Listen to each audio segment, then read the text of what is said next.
everybody, and welcome back to Expeditions Viking.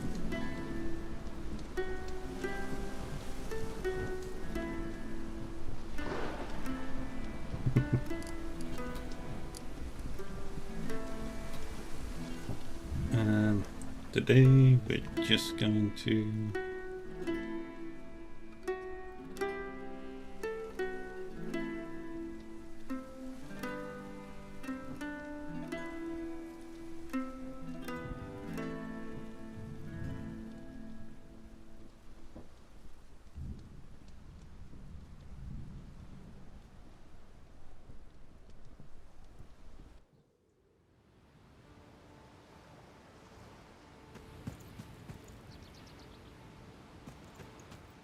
let's look around.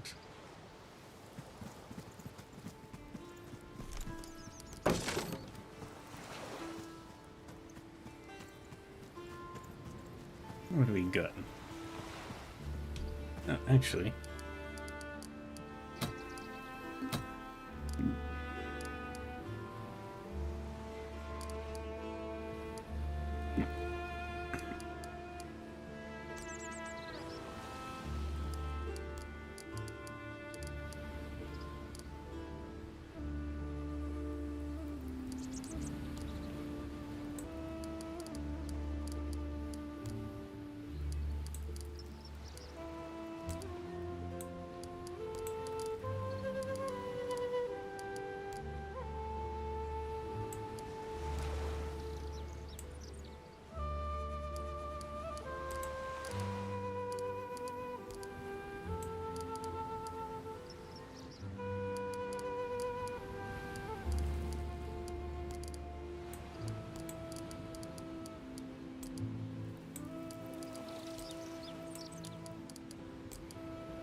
alright, what did we find? Okay, that leaves the area.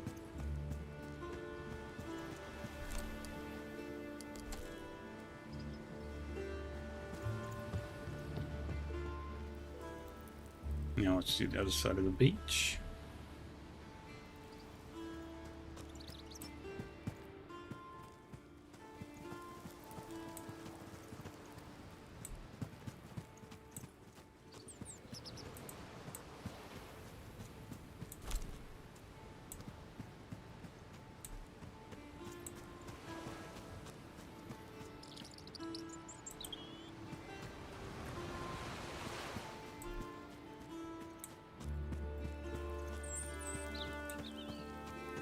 Oh, it's green.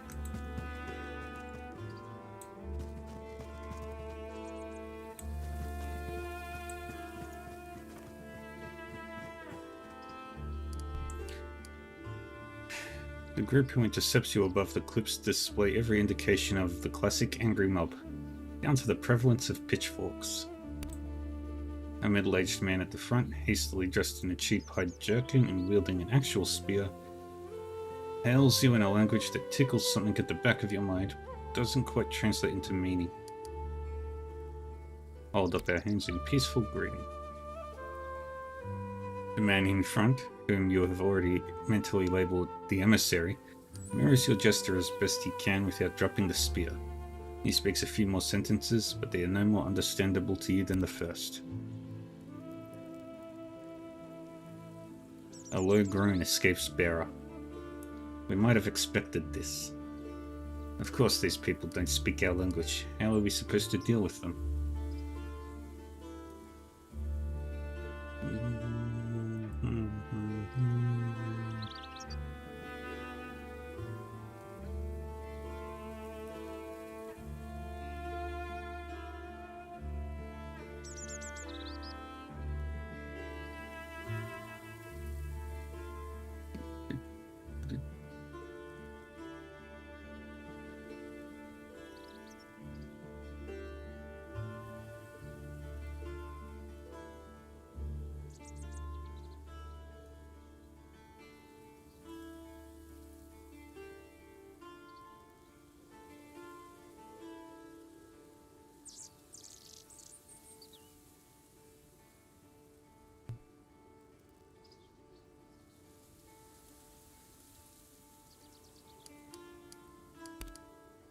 Gunnar scoffs at that.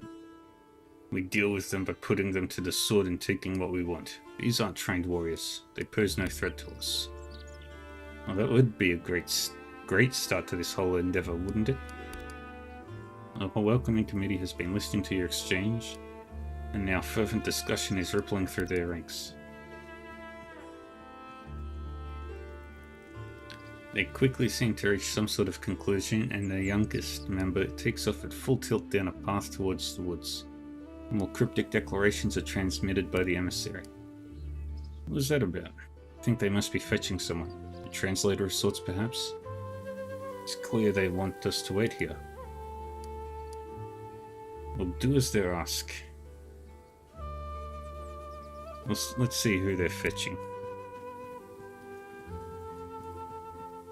A few tense minutes pass, the guarded looks crackling between your herd and the natives, and the uneasy shuffling of feet on both sides contrast bizarrely with the calm waves against the beach and the pretty songs of the birds among the trees.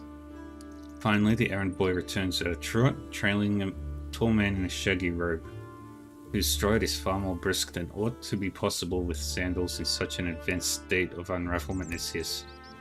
As he reaches the welcoming party, the robed man lowers his hood and takes in the sight of your modest heathen horde with a slow, deeply interested look.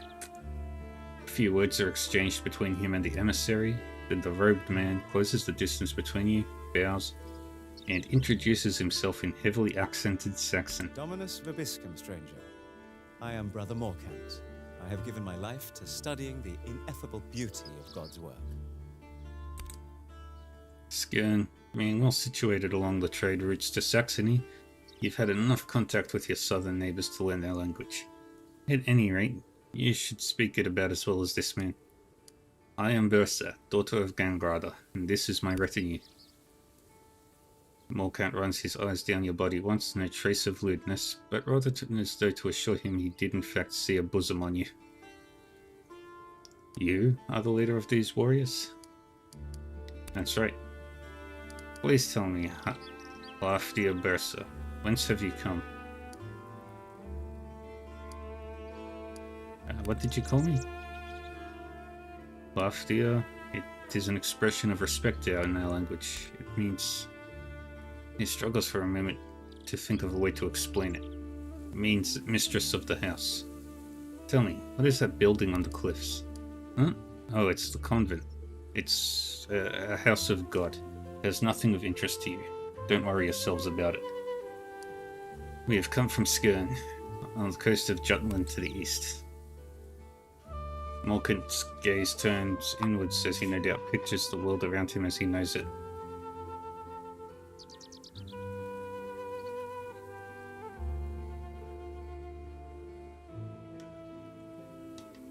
I believe we know of your people as the Danes.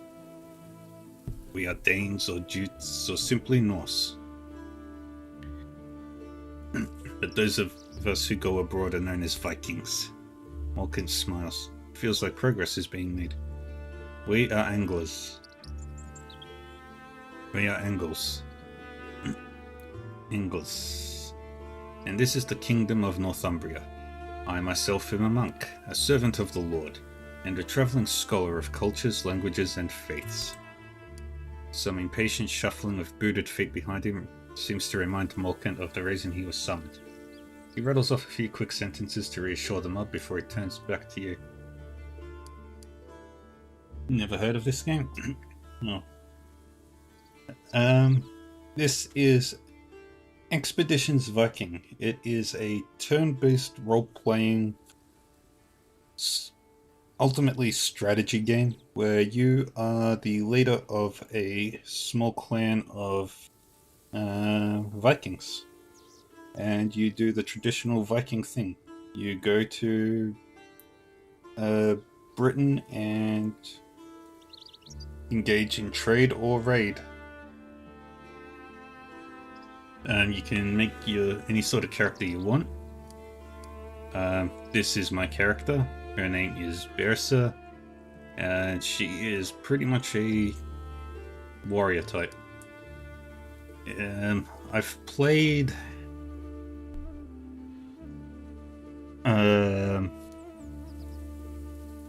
Essentially, once I get to combat, I'll show off the combat, but there's also town building as well as, and you also got to keep your crew happy, otherwise they'll abandon you and betray you and try and do violent things to you. There's also... Oh, there's an ad going. I'll explain more once the ads are over.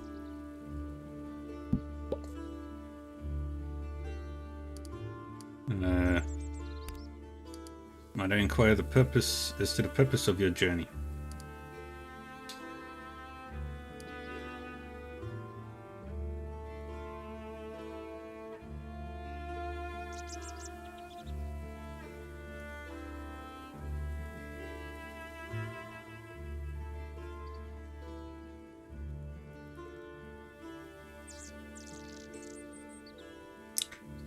I don't remember what my purpose was.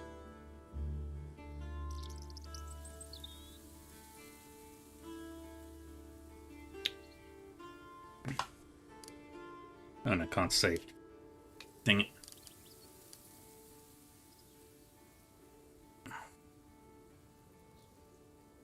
I believe this is what I said. Our mission is one of discovery and trade.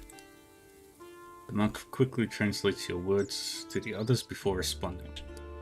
Very good. Let us bring you before Malcolm, the Garefa of this shire. I did get it right.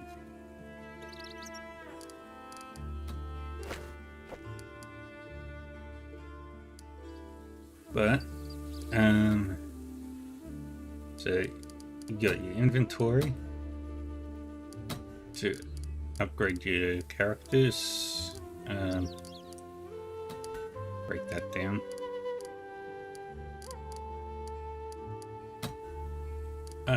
You got character skills.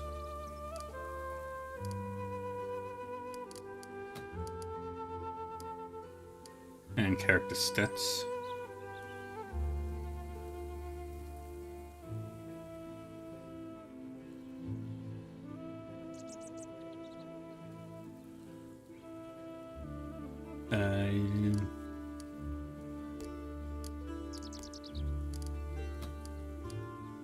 Got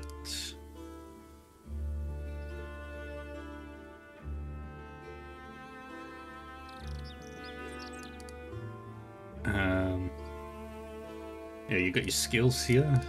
You got your weapon skills. Got axes, bows, Dane axes, which are two-handed axes, knives, shields, slings, spears, swords, and unarmed. Then you've got offensive skills, which are special moves that you can use in combat. You've got support skills, which can be anything from healing to diplomacy-based skills, finding traps, taunting enemies, and then you've got utility skills, which are used in campsites. Huh. I thought I gave a heavy sleeper. And then you've got some passive skills which provide a ton of boosts, but they're very, very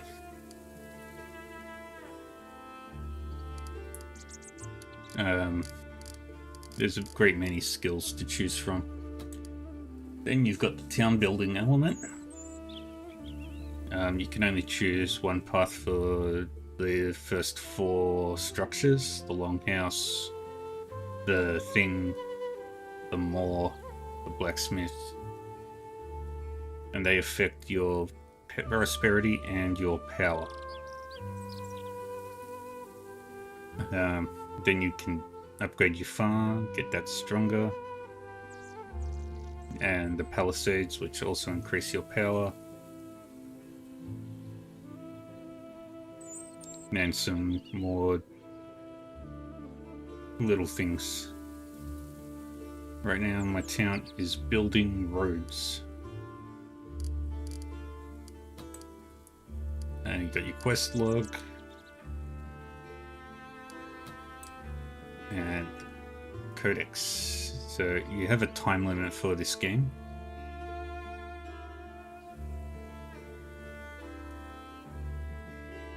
So my people love me, my neighbouring town likes me, Jelling don't, and the Northmen do. Kind of. And then you got your options.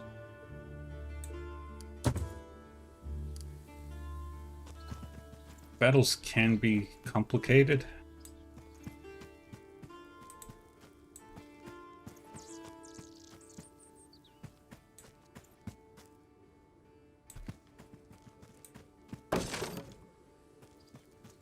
And ultimately the goal, so depending on how you build your characters, this will be their class.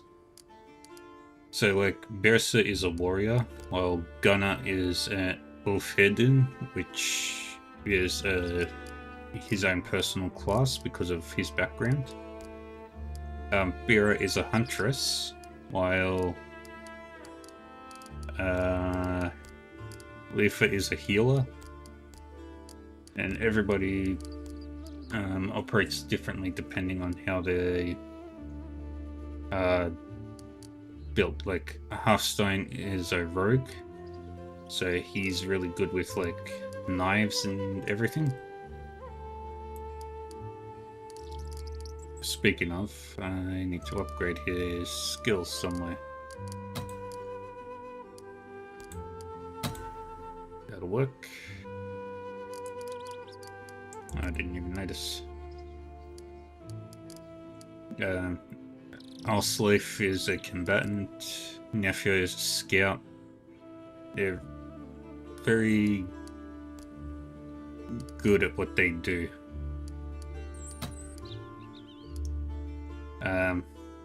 Ruskva is a witch, and she can... If I decided to build my character differently, her class would change completely. But I don't think there's a respec option, so once you've made your choice, you kind of have to stick with it. And I am making her a frontliner. I do need to get her better armor though, at some point. But we've got a loot as well.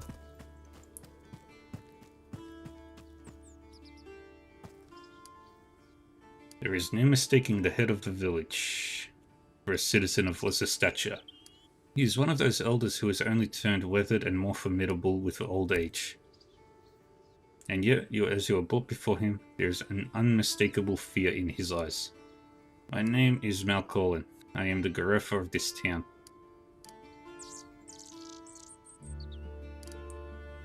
I am Bersa Gangradadotta. It is an honor to meet you. There follows a lengthy extrapolation by Morkan in the local language. The old man eyes you suspiciously all the while. Norse, are you?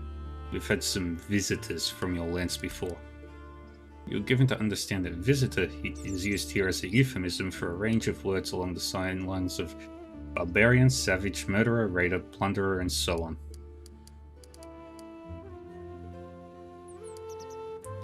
Will you tell me what happened when you last met people of our kind?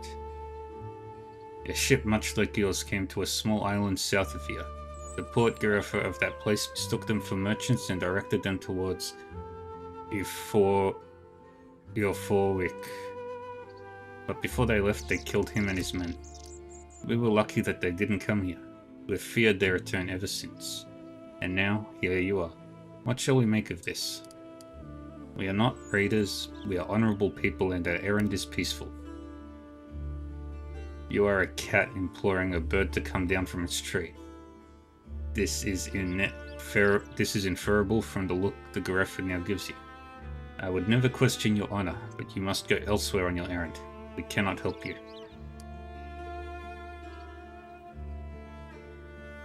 Is there nothing I can do to gain your trust? Instead of translating your words, Morkant addresses you in Saxon. If I may, this isn't simply a question of trust or even of willingness. This village has no horses. They are too poor, and likewise they lack wealth with which to trade. A band of outlaws that have recently troubled the village. They camp beyond a nearby stream, frequently attacking the farms or robbing the merchants entering and leaving the town. Are you suggesting we rout these bandits? It might be exactly the kind of opportunity you need, if I understand what you're after. If you were to drive out the outlaws and reunite the villagers with their possessions, they would have the means to give you what you're after. And what stronger demonstration of goodwill could they wish for? Malcolm is tapping his foot on the ground, arms crossed, watching you and Morkant converse in a language he doesn't understand. As soon as you pause, he jumps in and Morkant resumes translating. I ought to warn you. As Gerrifer of this town, I answer to King Osred. Whatever befalls us here, you can be sure the king will hear of it. Very well, we'll prove that these people have nothing to fear from us. The multilingual monk casts a hopeful glance at you as you turn your back on their village elder. If you're going to confront these outlaws, do you mind if I come with you? Fine, just stay back when the fighting starts. You can count on me. Yay! Got rations.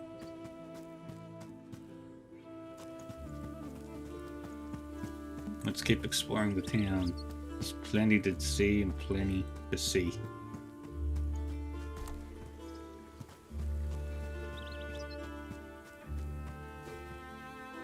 What's this?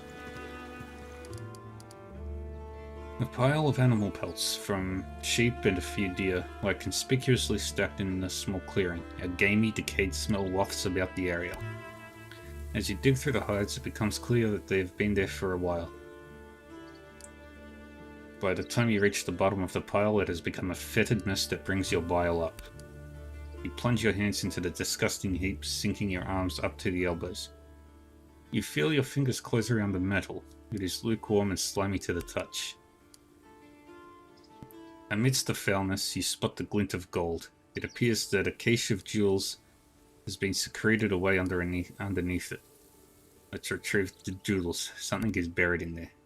As you tug your arms free, you feel a stab of pain as something jagged tears through your skin. Though you retrieve the jewels, you have a jagged, painful scar on your arm, covered in the slime of decay. After wiping away the grime, you find the treasure to be strangely familiar.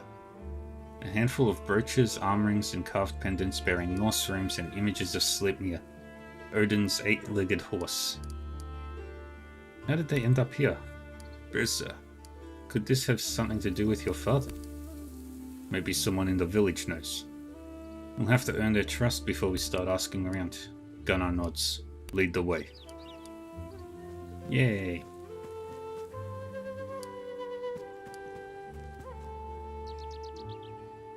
And we got one of these things.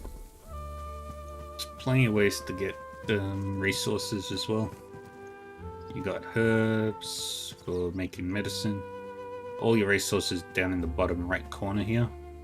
So wood, salvage, hides, medicine, valuables, rations, meat, thralls, herbs.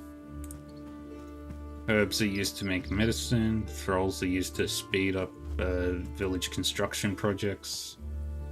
Meat is used for feeding your crew while they're camping.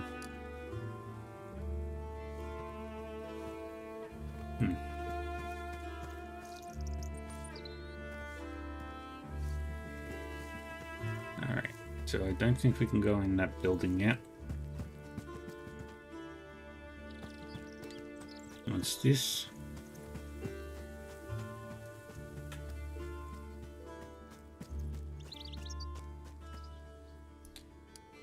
Nestled amidst the trees, you spot a small garden. At a glance, it simply looks like foliage, but looking closer reveals carefully planted patches and bushes of herbs and medicinal plants. Finders keepers. You rip from the soil a number of plants which you recognize as having curative uses and save them for later. Yay!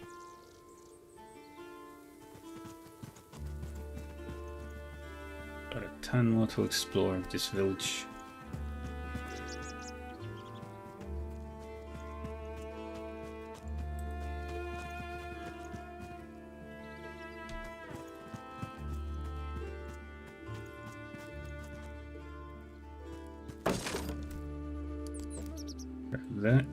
Grab that, grab all that.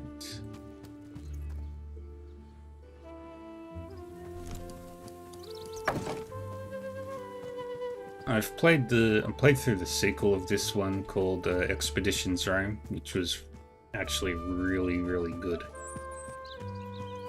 It was fun, kind of loosely following the path of one of the most famous Roman generals of history, one of the most famous Roman rulers of history.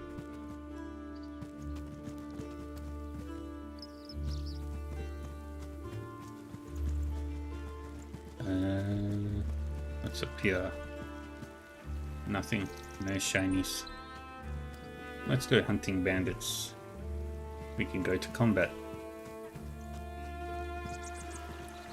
Wait, am I injured? Yes, I am. Got a light infection on the arm.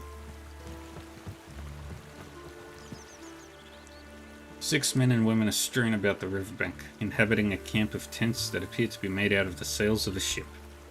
Some attempt to establish a perimeter of sentries has been made, but it's immediately obvious that whoever is organizing this has never had a day of battle training in their life. Having thus managed to get quite close to the camp without being seen, you are free to ponder your approach from the other side of the river. Let's have a talk with these people and see how far diplomacy gets us.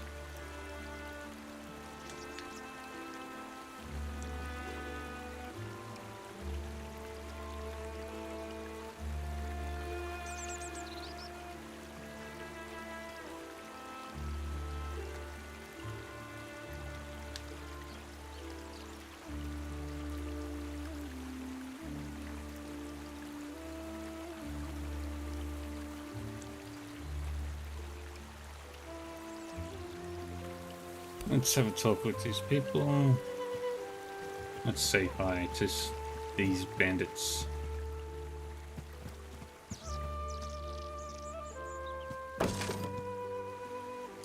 When you cross the river, the sentries finally notice you, and every person in camp grabs a weapon and converges on you. If this had been a diversion, it would have been wildly successful.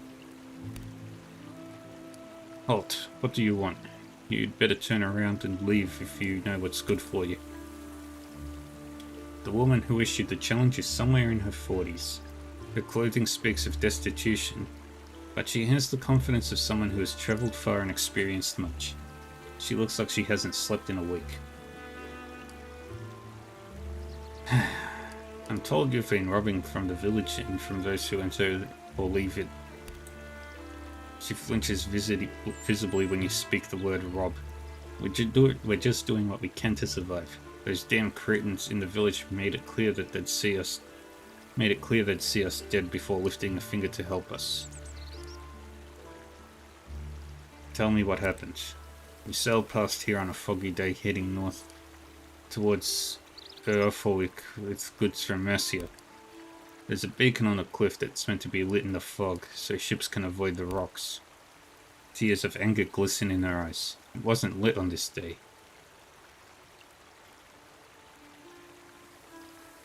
Those bastards left it unlit to lure ships to their doom. They were already making off with our cargo before we washed ashore.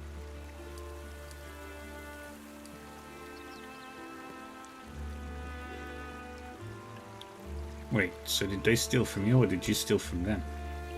She runs both hands through her hair at the same time. Both. They stole our cargo and they forced us to steal from them. To survive.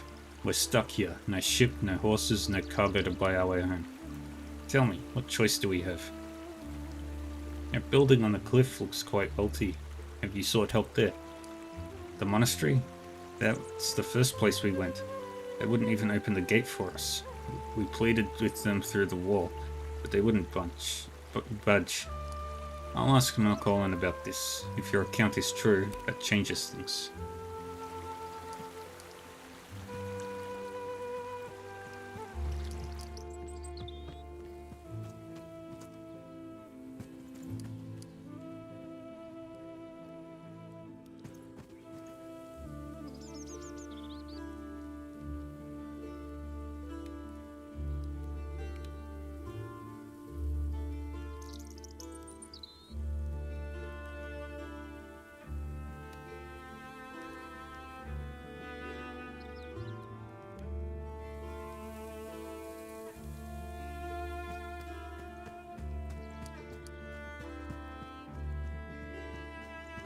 Alright, let's talk with Malcolm. Gareth Malcolm meets you at the gates again, looking like he's expecting any moment to have an axe family planted in his skull. I talk to the bandits. They claim your people extinguished the beacon to wreck their ship and steal their cargo. He clenches his fists. His expression could reflect anger, but you think it may in fact be shame. It's true. There's no use denying it. Those vultures have terrorized the coast for months. Good lord, why did you keep this from us? More importantly, why haven't you done something? I tried. They will not listen to reason. They're Leo Fragg's children. They live on one of the outlying farms, and they're very poor. I've confronted Leo Fragg several times, and he always assures me he'll bring his kids in line, but I just wanted to handle it peacefully.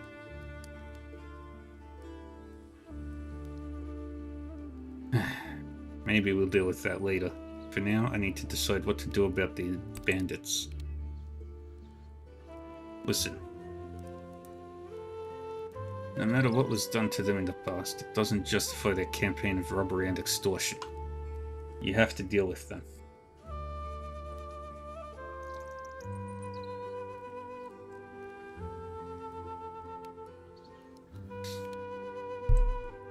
Agreed.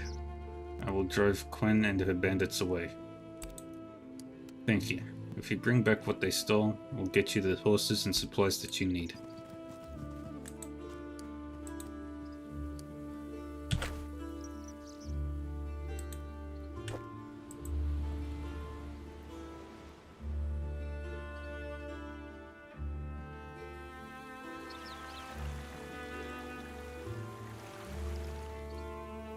Alright, I'm gonna go back to my ship real quick.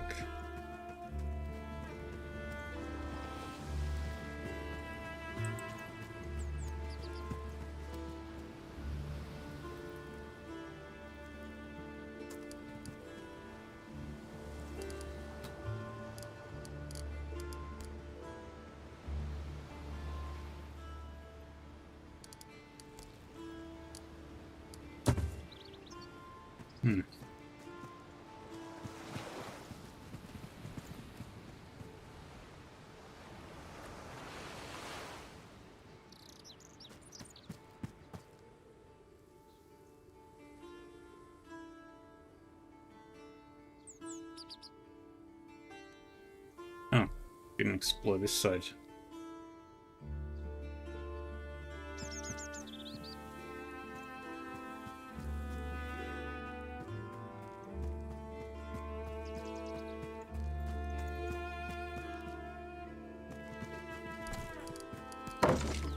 Grab that.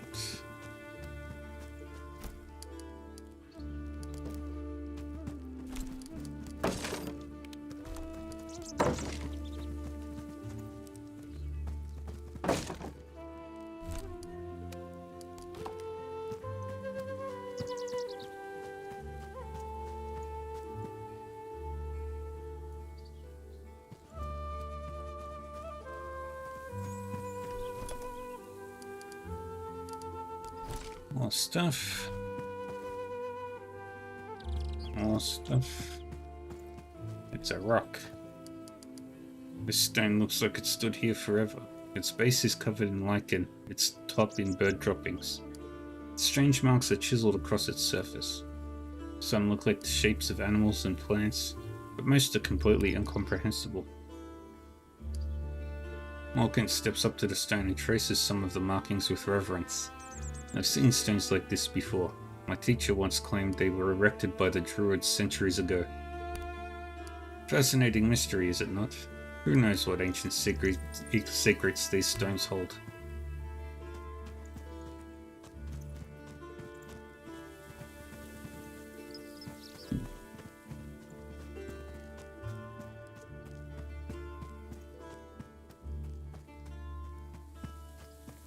And then we grab this.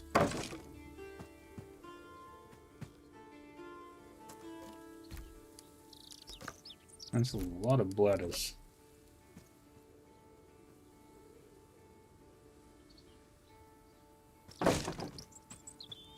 Keep looking around for resources. What do we got?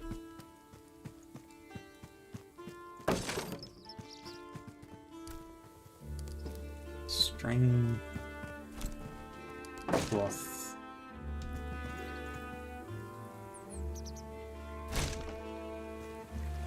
Hides. Looks like a chicken coop.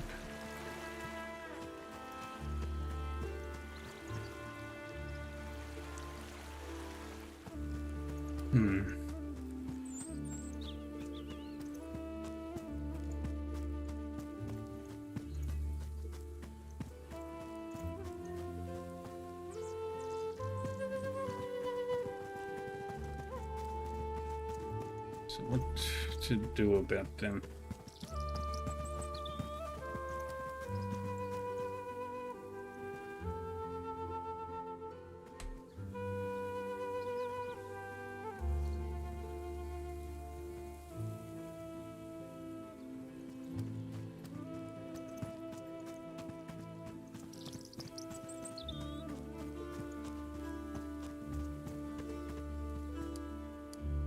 Save the green here. Don't want to screw this up. The smells of thyme and sage waft through thick boards of the wooden gate, and underneath it, almost masked by the herb garden, the unmistakable aroma of stables. There are horses in there. What is this place? It doesn't look like a fortress. Malkin jumps in eagerly, white teeth beaming in a proud smile. This is the convent of the Augustinian order. The women in here have dedicated their lives to the rule of St. Augustine. So it's a temple. His smile turns to a shade of overbearing. Of a sort. It looks wealthy. Gunnar pushes against the gate and it gives slightly. This gate wouldn't stand up to our axes. Markant shuffles his feet in a distinctly worried manner. Maybe we should get back to what we were doing. No. We do not need to attack the gate yet. We are Vikings. But we are playing this carefully.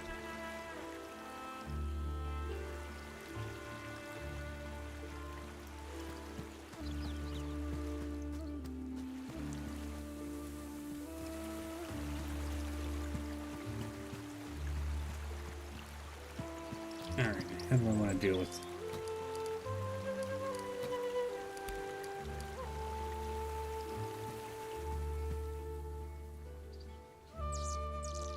Well, did you confront Malcolin about what I told you? He admits the village is to blame, but refuses to do anything about it. She grits her teeth. I expected nothing better from that old fool. Where does that leave us? There is no justification for robbery. You are thieves, and now you'll pay for it. No, God damn you. And here is combat. I'm gonna switch to non-lethal because I don't think they deserve to die. got an archer there.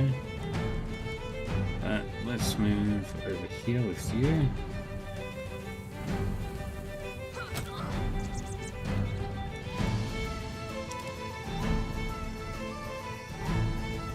I'll slave. You go over there. No, dang it.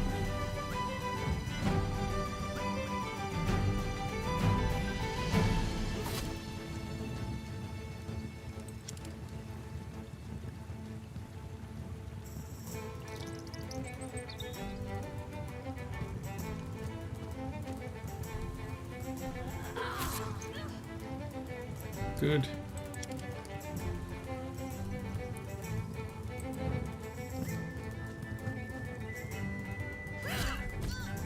Ah, dang it.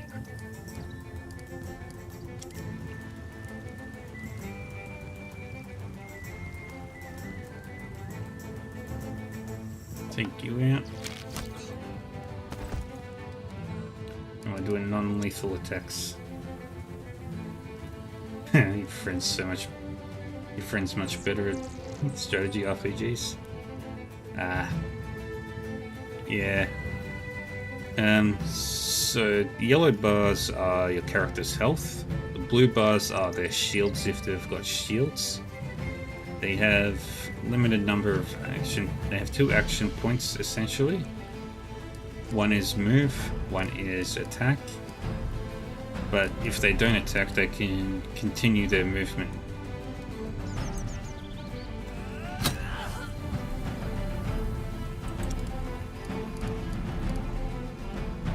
Alright, I'm gonna go over to you and drop a heal on you because you definitely need a heal. With these games, the expeditions games, you can make your attacks lethal, where you can kill all the enemies or most of the enemies, or non-lethal, where nobody will die.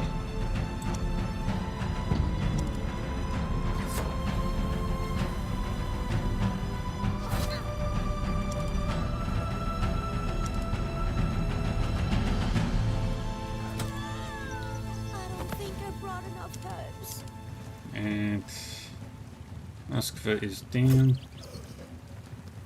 That's problematic.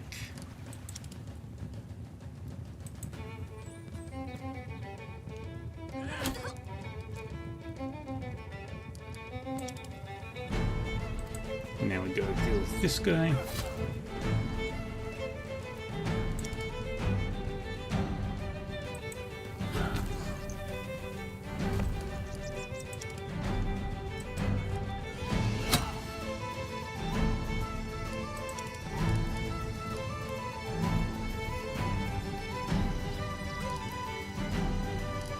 And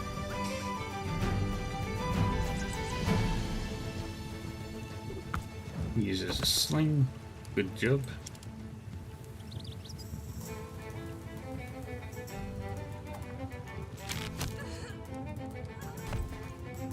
Alright, now there's 2 enemies left.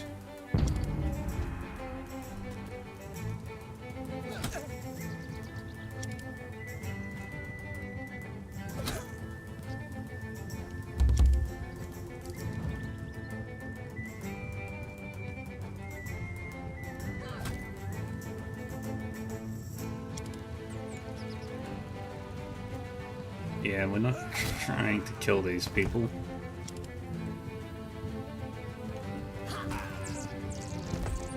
And everybody uses their different weapon types.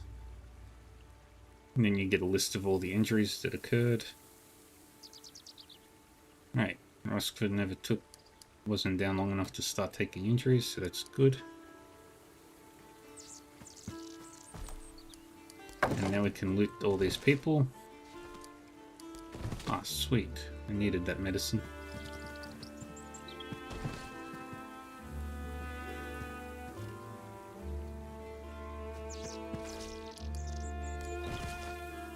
Take whatever they've got. So they don't need it.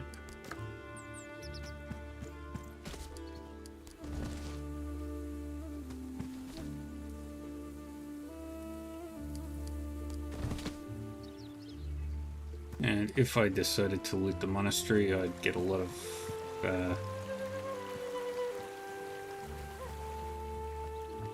things.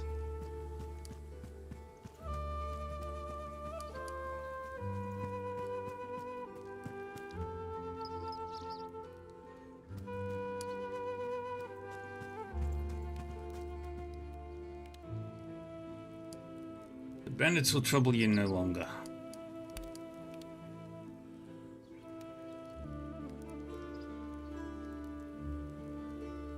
Now Colin turns to gaze toward the tree line, from which a young man raises his arms as a signal.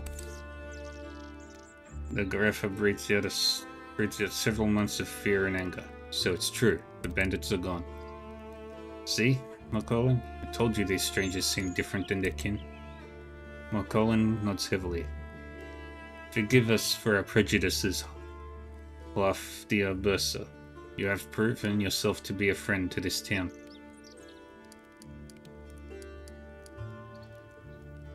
So about those supplies. The old man turns and waves one of the younger villagers over to his side.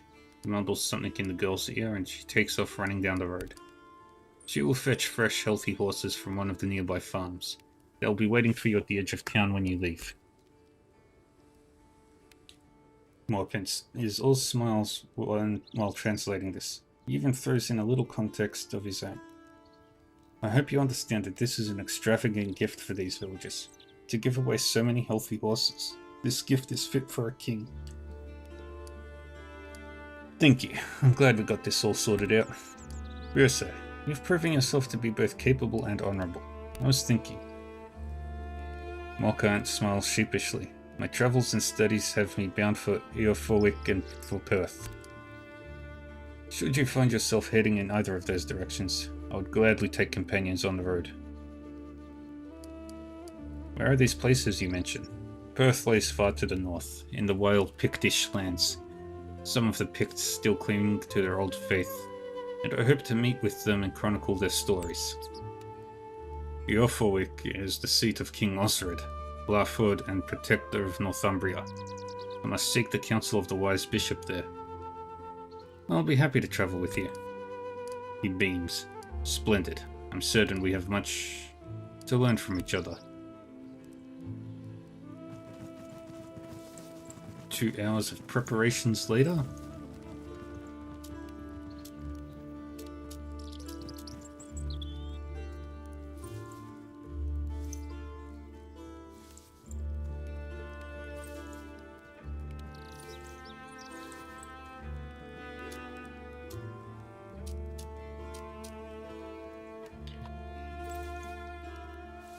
Now we can explore this village.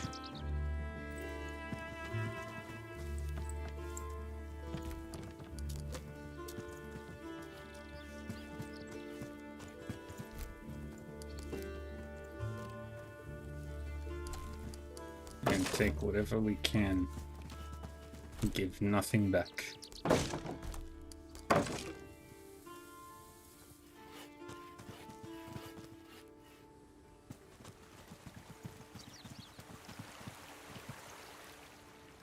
What do we got here? More stuff. What do we got here? More stuff, more stuff.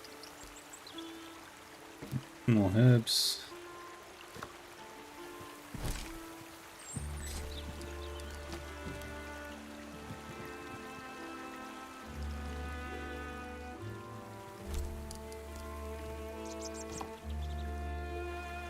And more loot.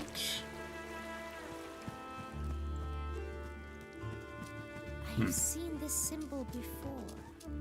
That's the cross of the Christian god. I've seen it on raids in Frisia. This could become a problem. There's no love lost between our gods and theirs. You're worried about pissing off the Frankish Empire? Exactly. We may have to make an example or two if they get bold. Oh. So that's what happens.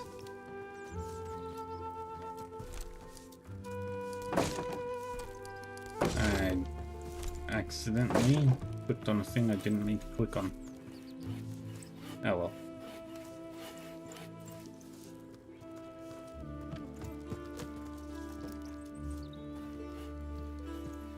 What's side quest? Are there any side quests in this region?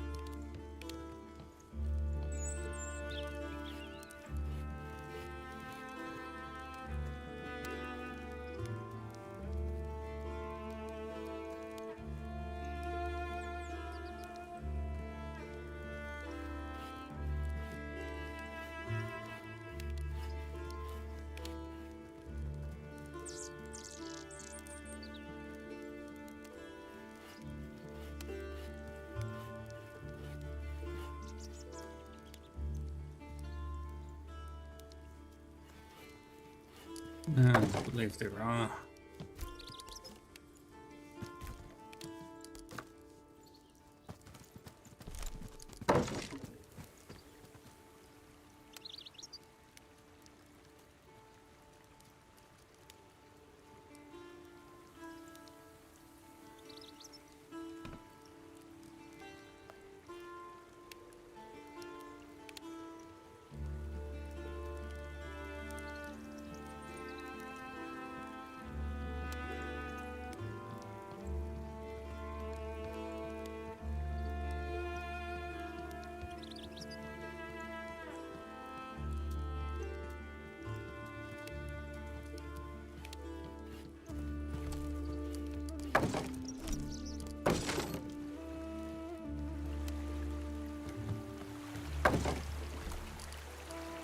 Yeah, more. Yeah, there's all the loots. Yeah, there's all the stuff.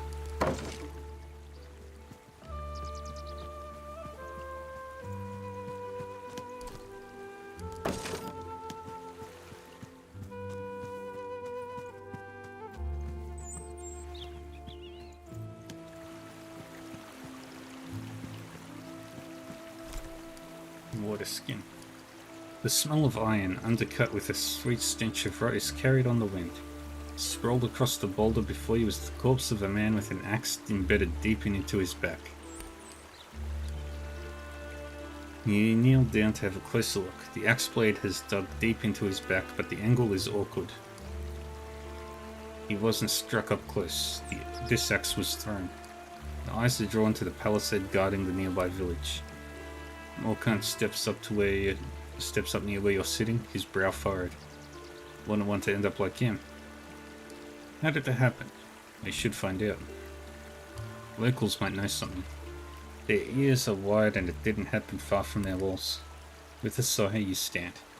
The lapping of water against wood draws your attention to the dinghy, dragged halfway into the side of the creek.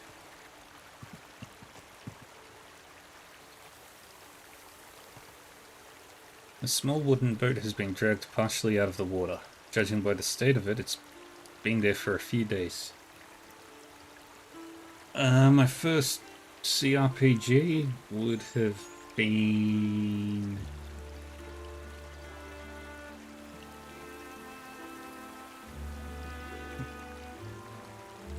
probably Fallout 2, if I remember my history right. This was like 20 years ago or something. But my first JRPG was actually Suikoden. Ah man, I love it. That game was one of my favorites. I'm looking forward to the remaster of it. It's gonna be so good.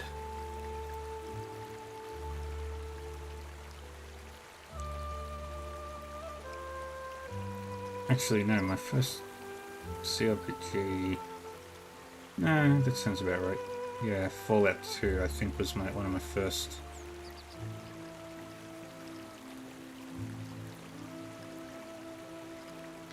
But I've been playing video games for nearly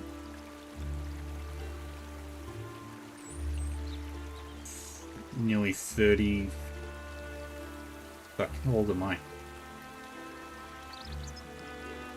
I've been playing video games since, like, 1992. So I've had a pretty long track record of video game playing.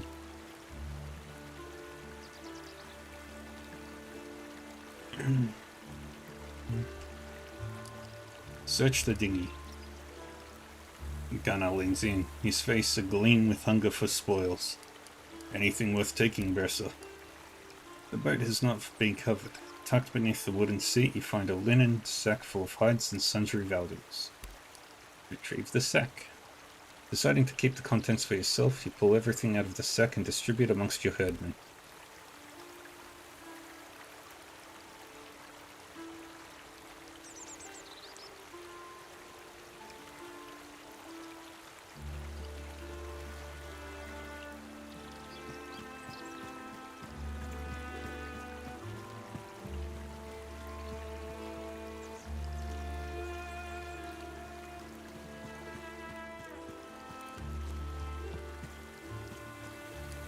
Yes, just a minute. The woman before you was dressed in a lumpy, shapeless gown, and her weathered face is contained by a veil and wimple. It looks ridiculous. Yes, Suikoden is so much fun. Finding all 108 characters. Which is partially why I went and got Ayuden Chronicle. Oh, back the Ayuden Chronicle Kickstarter back in the day. That one was really good too.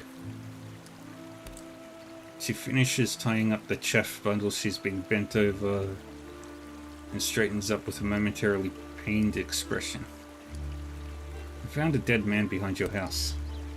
Her surprise is as startling as a slap in the face. What? She hollers loudly, startling a few nearby chickens. Dylan!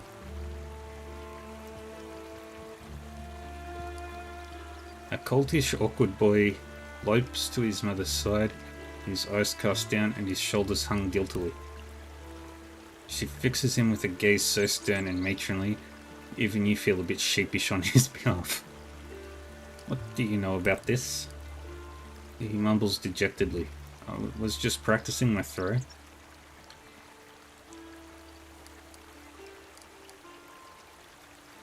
Your throw is sloppy.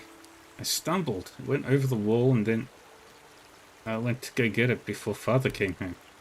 He was just lying there. He shudders. He was just lying there, staring at nothing. He had these supplies. They should be returned to their rightful owner. You hand over the sack and received a surprised but grateful promise to see it passed along. I must speak with Makol and my boy. You turn to depart and are barely acknowledged as you leave the unhappy young man to face the consequences of his haphazard training. We have met a new faction in Northumbria. Yeah, we got that little kid in trouble for throwing an axe and removing a guy from the census.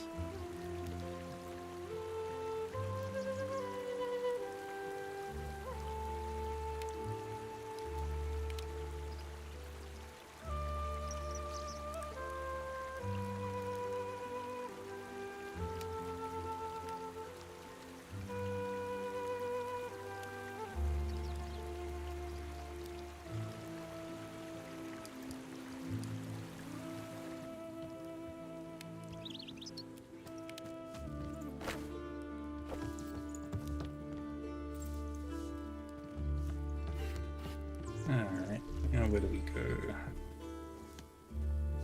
I think we hang out near these two.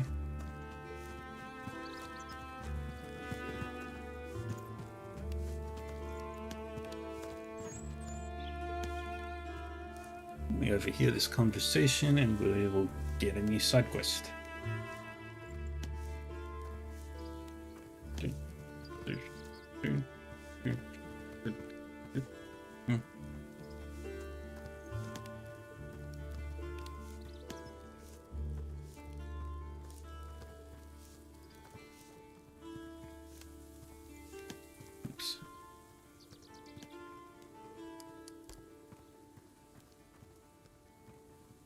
Sticklewort.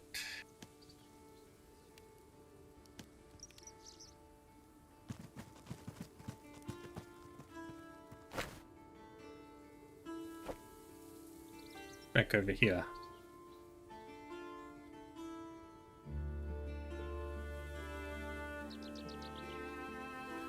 go find some herbs.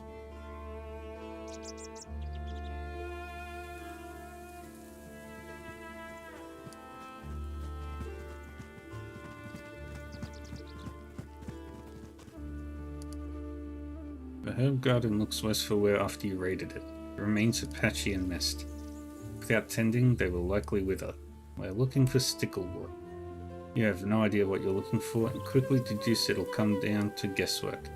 You decide on some stalk-like yellow flowered plants and tug a few free, noting the faintly sweet smell about them.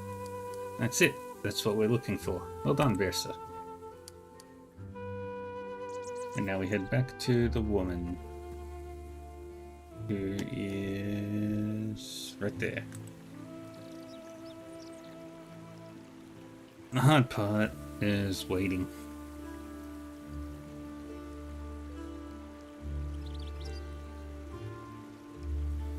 It's a pretty game.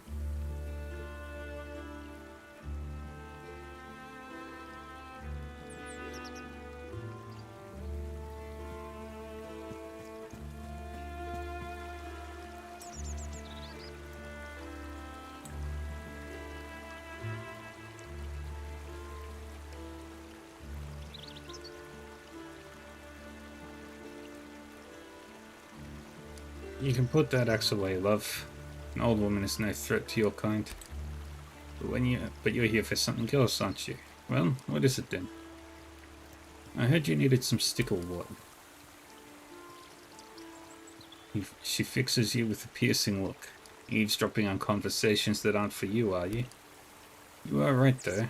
You're kind to make the trek for me. His old knees swell when a storm is coming. Hurt something awful. She accepts the herbs. This'll need to boil for a while. The old woman nods reluctantly. You have a feeling she's not going to offer you the best prices. 27 valuables for 1 medicine. 2 herbs for 1 medicine. That's actually a really good deal.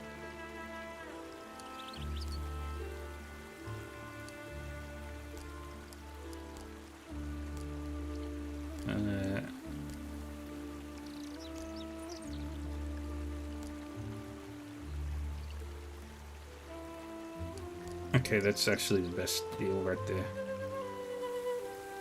5 meat for 1 medicine, 1 meat for 3 valuables, 1 herb for 7 valuables, 13 valuables for 1 ration, 6 for 1, 13, 27. Okay. I don't need anything right now. Alright, that's another side quest done. And we've unlocked the herb and medicine merchant.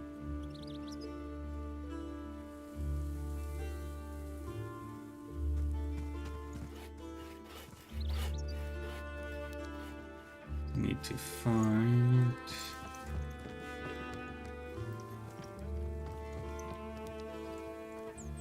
a certain person.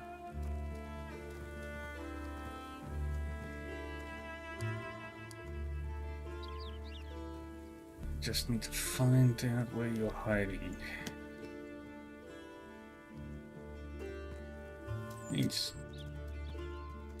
I do need to find a blacksmith though.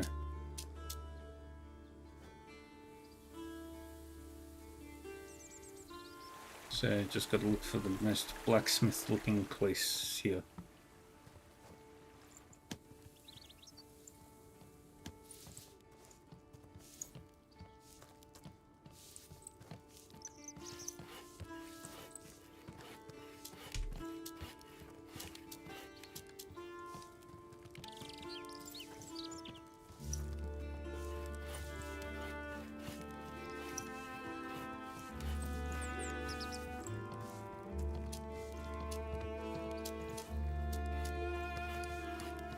It's a forge. By the look at your weapons, you should know that much. Now leave me to my work.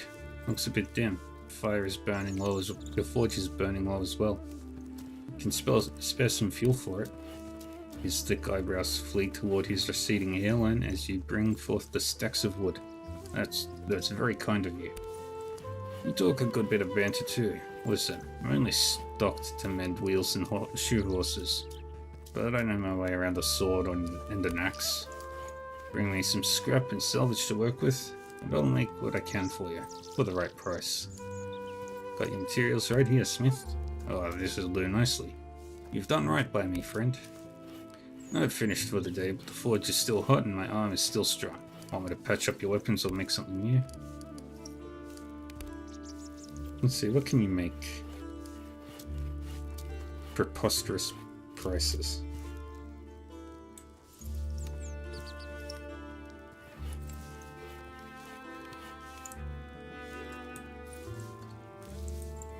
If I have a lot of salvage, I could make the best axe in the game.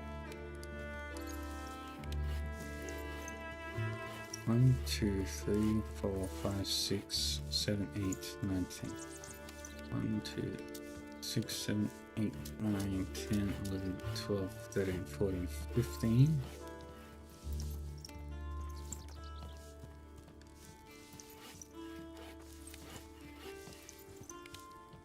So I'd need at least 35 salvage. Thank you, not now. Alright, that's another side quest done in Scarborough.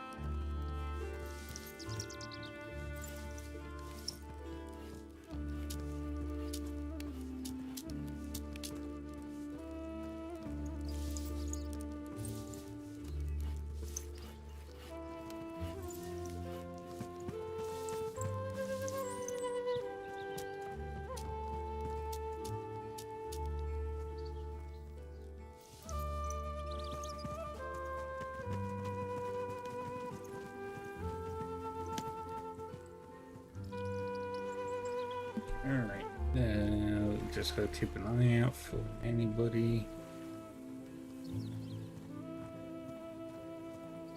Actually, somebody that I need to find. But where would this person be? There you are.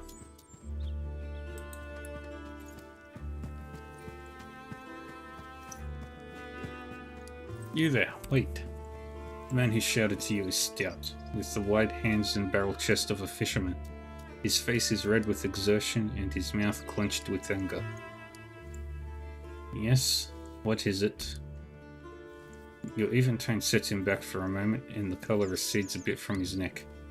A moment of your time. I need your help. Strong arms and set jaws. I can pay you for your time. Go on. His jaw works and the colour begins to rise to his neck again. His brow furrows. It's about my wife. Things I don't know, but she's been stealing away to see my neighbour Aldwine. His fields are wide, and he does well for himself. His frown deepens and he clenches his teeth. I want you to bloody him for trying to take what isn't his.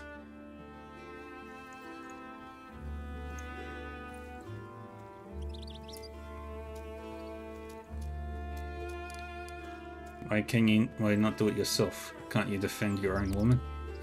I would, but I'm only one man. He has strong, stable hands who would defend him. No one else will help me. I'll help, but I expect silver in return. Yes, thank you, yes. It has not been a bad season for fish. I've saved up 13 pence. They're yours if you can do this for me. What in the world is a pence? Your question clearly takes him aback. A penny. It's a measure of silver. Here. Shows you the meager savings he's offering you for the job. It's about 260 valuables worth. Very well. I'll return when it's done.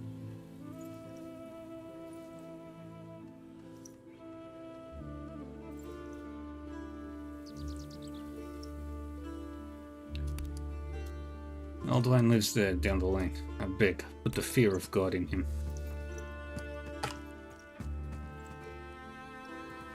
Alright, there's Aldwine.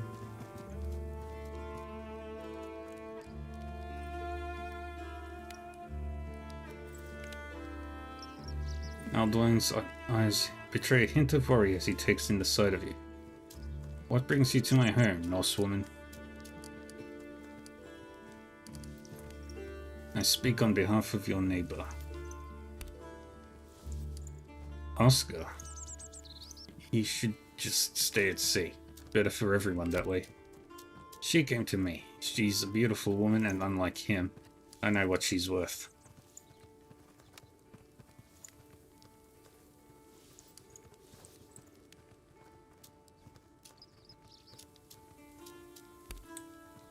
Crack the knuckles. He flinches and takes a step backwards. Wait, I have silver. Valuables. You understand money, right? How much is Oscar offering? Whatever he's paying, I'll double it. Rough him up and make him back off. He's lost, and you should point that out, forcefully.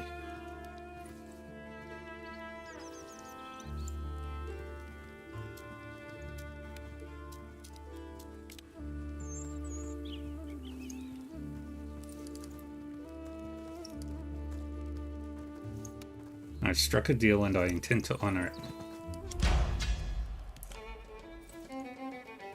Okay, we got 3.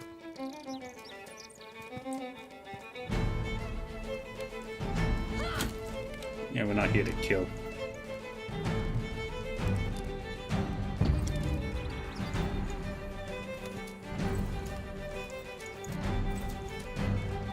Just here to...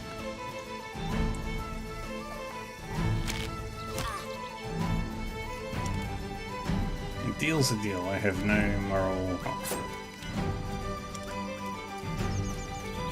stake in this situation. I'm just in it for the money. Not a lot of money, but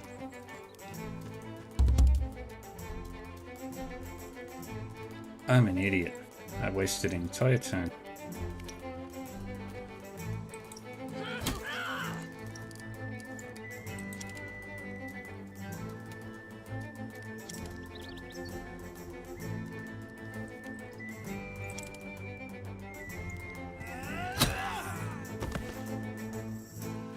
Dude went down so hard.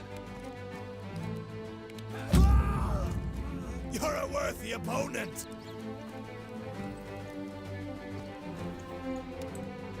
You got the crit on him.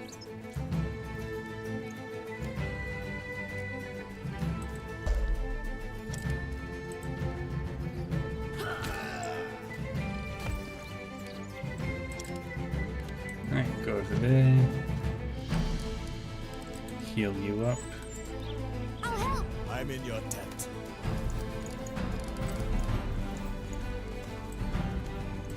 Get up.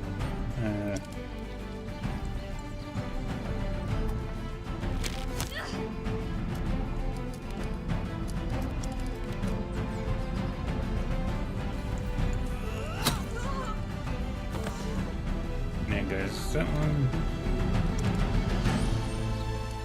And now we heal you up. Let me aid you. Great, thanks.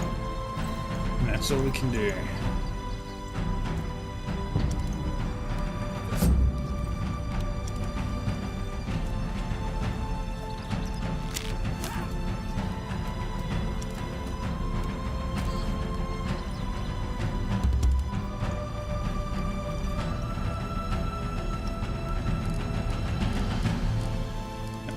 You.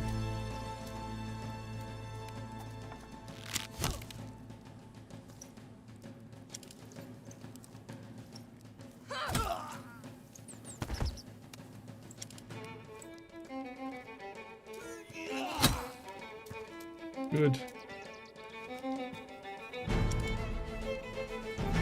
Get in there.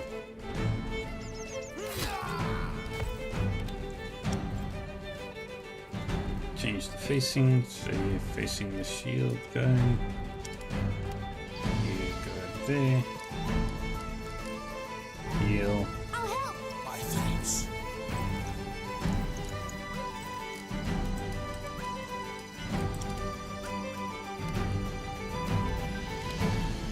She approaches.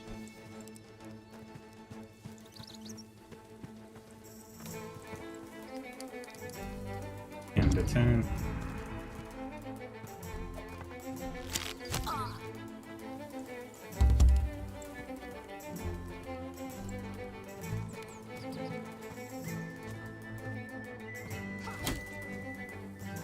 Good.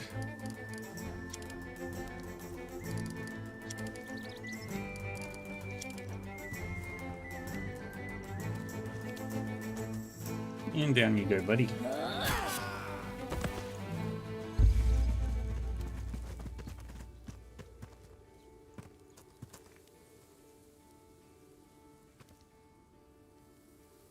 No new injuries, but my shield and that sword are damaged.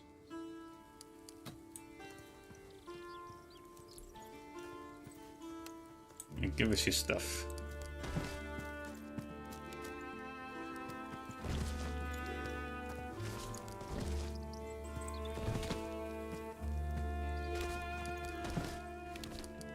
Perfect.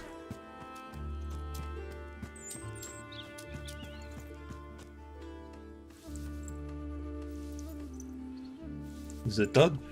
It's done. The look of bitterness doesn't relent from his face. Good. He thrusts the pouch toward you, every inch of him implying that he wants this business concluded. Take it and be done.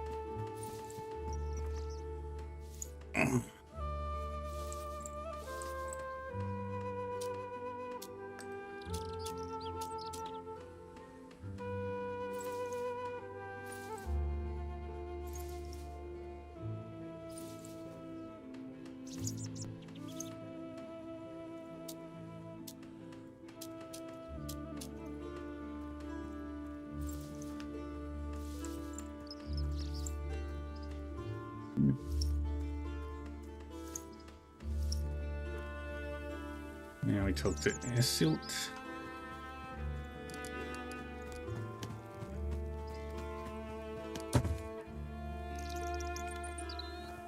What? I'm quite busy.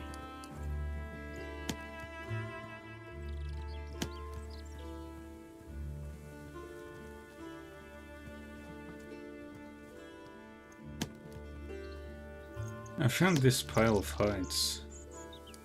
She leans closer and lowers her voice conspiratorially.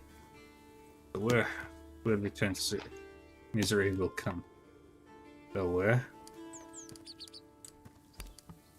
It is an old shadow, bringing death in its wake. Drawn to those cursed jewels it was. Why a pile of hides?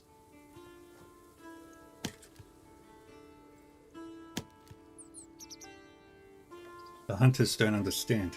It's a small price to pay for safety. Nephew mutters in your mother tongue, voice dripping with disdain. She thinks our jewelry is cursed. Did you see the people who left the jewelry? They went north, along the coast. That's all I know.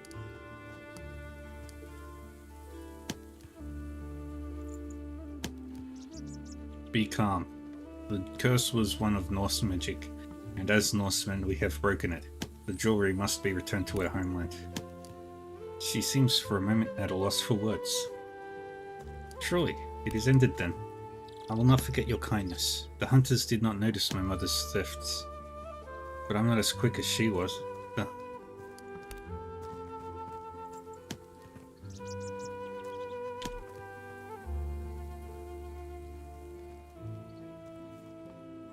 But we've done that quest.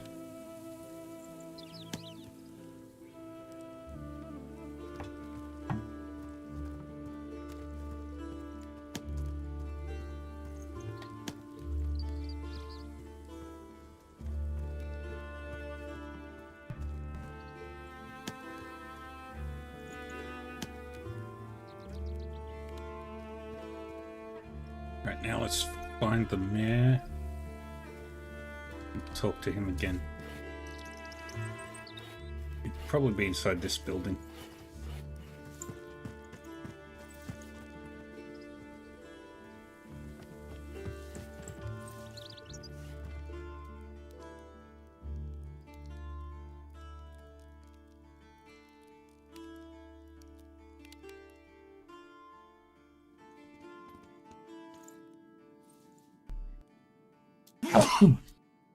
Pardon me. Oh, my heart. Malcolm. Malcolm greets you with a forced smile as you approach. I know you helped us get rid of those bandits in the forest, but could I perhaps ask you to get rid of the wreckers that caused this whole thing in the first place? I will solve this problem for you.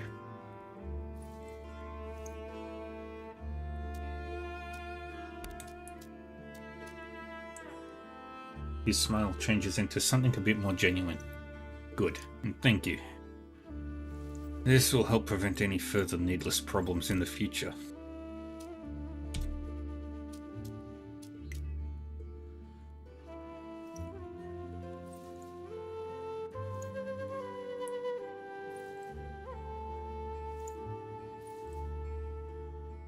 I can't loot. Yeah. I mean, we can, if I want to be, like, super evil. But I'm not evil. Well, evil is subjective.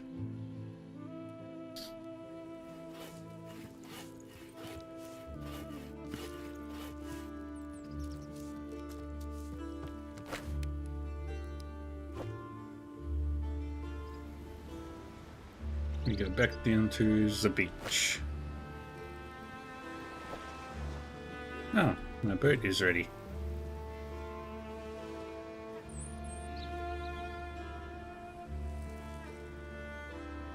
My people are chilling at the beach, just having a grand old time.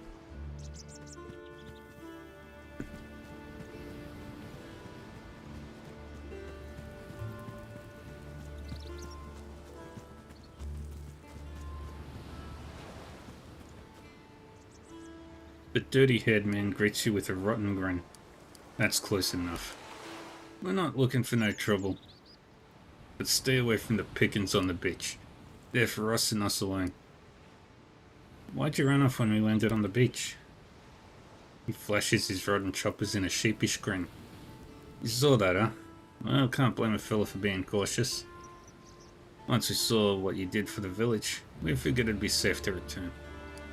So what are you doing here? Anything that washes up on the beach is ours. Sell it off to the village or anyone else who's buying. Sometimes we help the ships find their way here. Unfortunately, we've run out of candles now.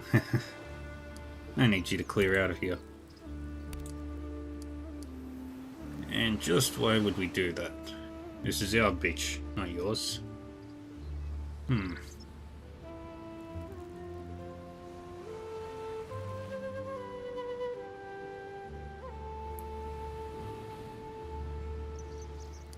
If you value your lives, leave. Wait, alright, we'll leave. But our friend, he's missing. Can't really leave without him.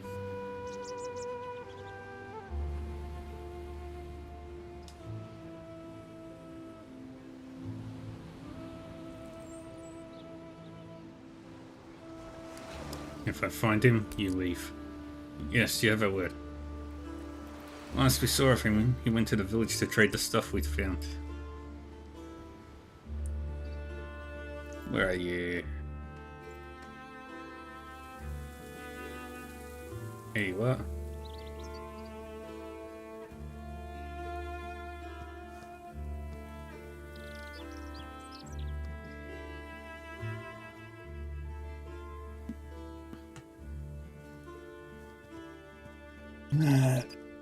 They need more thralls.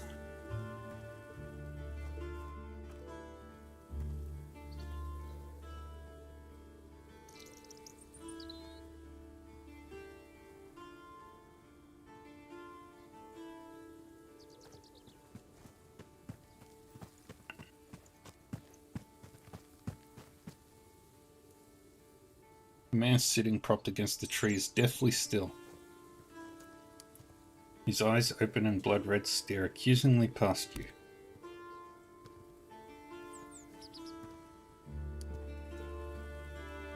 You step closer and take stock of the scene. Getting closer, you realize it's the wrecker who went missing. Aside from the body, you notice a jug nestled in the leaves and undergrowth. The body looks as though it fell, landed against the tree, caught in an uncomfortable sitting position. The dead man's features are bloated and distorted, but even so, you find that his throats and throat are unnaturally swollen and discolored. You pick up the jug and find a slush of liquid still in the bottom. From what you can tell, it's something fermented. You stand up and leave the corpse be.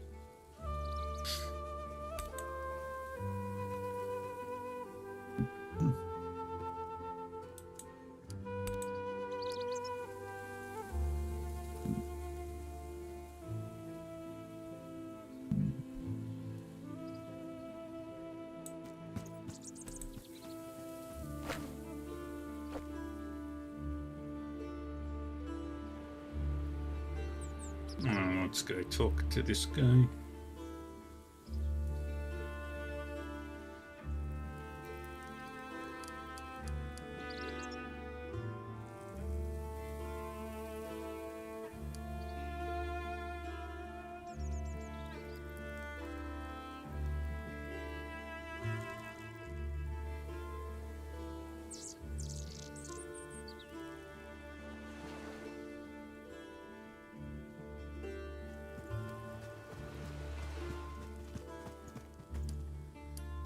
Did you find our friend?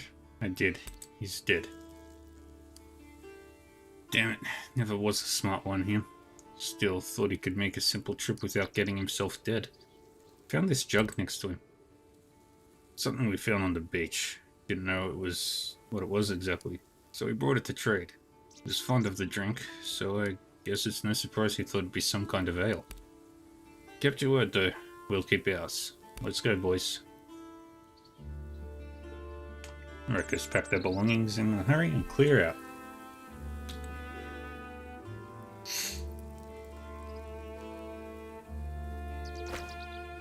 And now we return to Malcolm.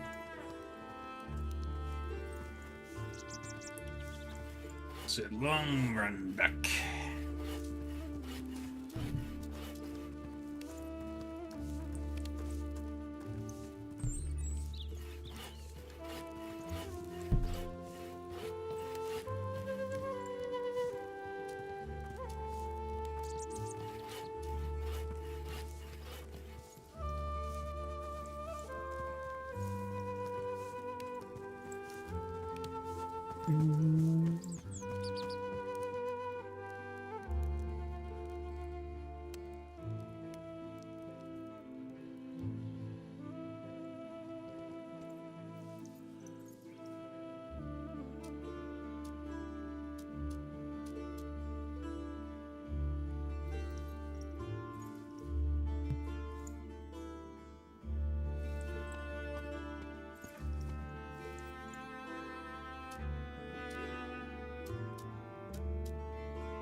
Malcolm looks hopeful yet afraid to ask. Have you dealt with the wreckers?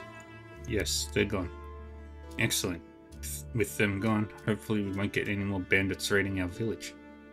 I suppose you'll be wanting your reward then. No, keep your money, old man. You need it more than I do. Genuine expression of gratitude washes over Malcolm's face, and he takes your hands and shakes them. Thank you. Thank you. This is very gracious of you. You're welcome. Yay. And we got some skill points. Nice. I just need to spend 6.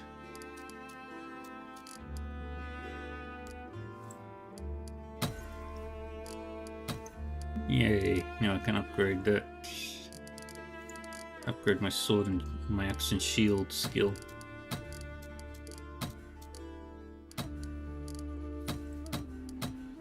Wait, let me see. I'll upgrade leadership as well when I get a chance. Weapons first, then leadership, and then diplomacy.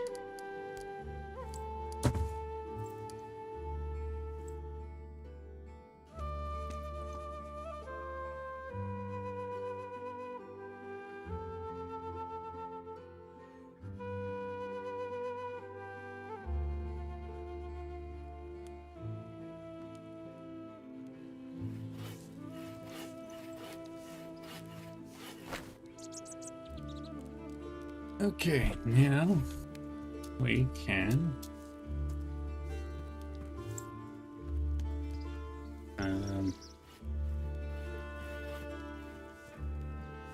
leave town.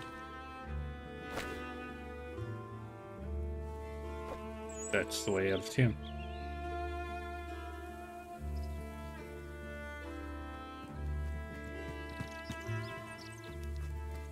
We've done all the side quests that we can in Scarborough.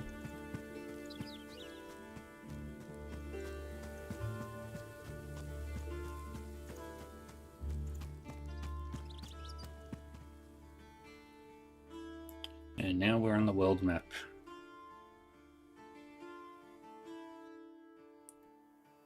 Locations. We've got Berthwick over here. To the north, we've got nothing. All the way to the north, we've got Perth. I wonder if we could take a ship up that way.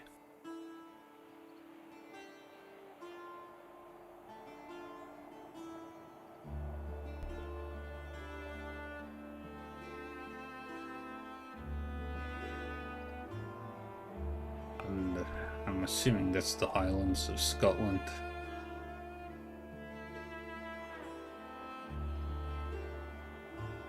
That is Hadrian's Wall, I believe.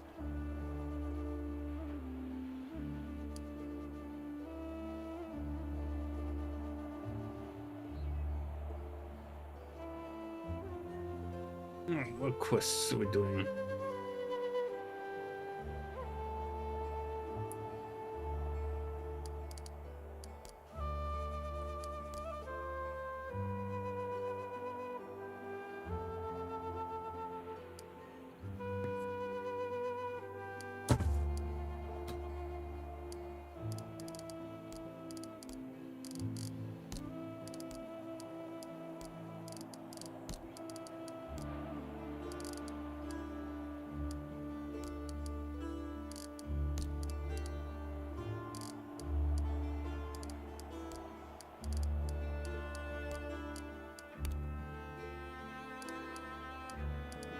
Oh, they all left me.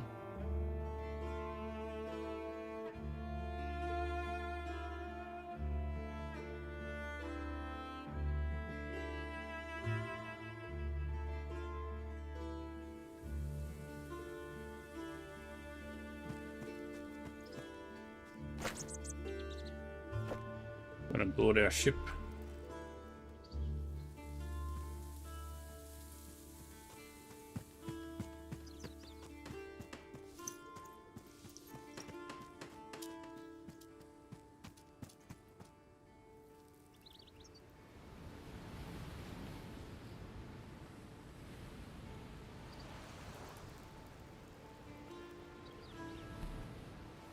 I think that way leads to the exit via the boat.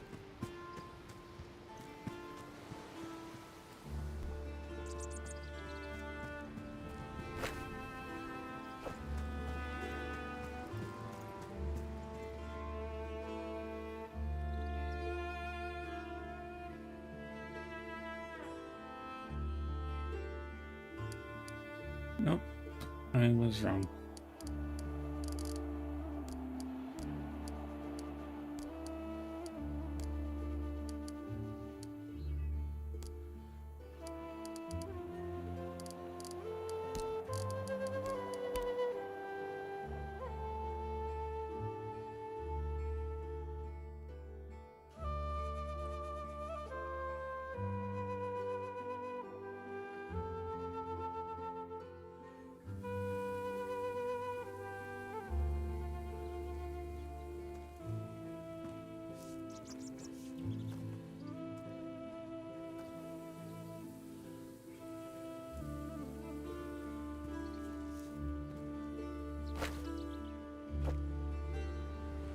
Ship.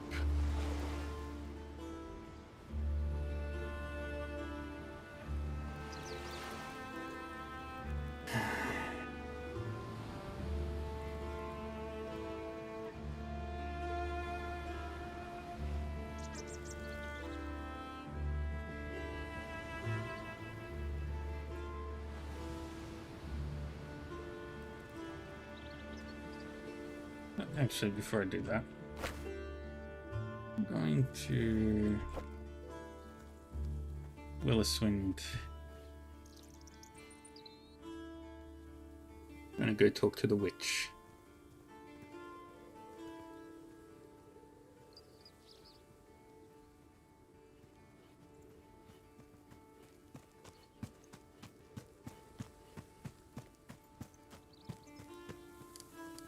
Let's see what you're selling.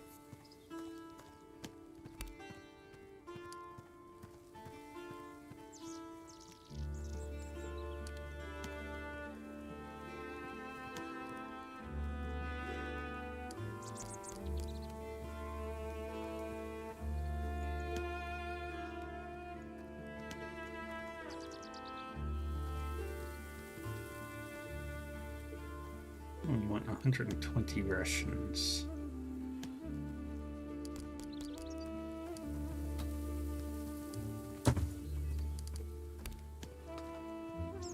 That's all I need. Now we go back to the boat.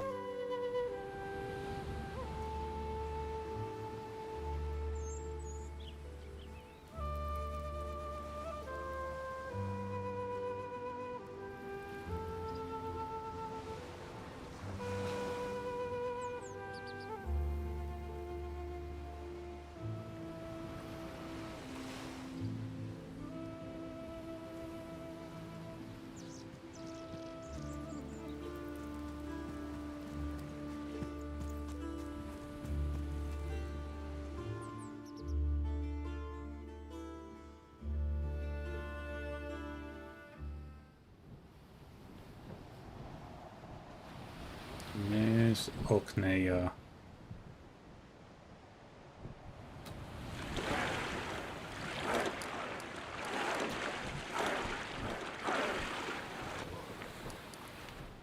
During the rough winds, the ship banks unexpectedly. A desperate, piercing shout cuts through the air. Man overboard. Leafer has fallen overboard. In the distance to her is increasing fast. Turn the ship around.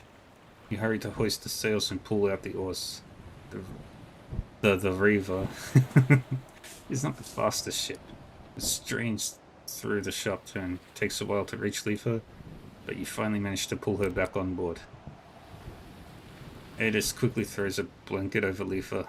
Through clattering teeth, Leafer thanks you profusely. It took you all long enough, but thank you. Alright, now we can upgrade another part of our town. We've got roads, finally. Let's build some palisades. It's only 4 days.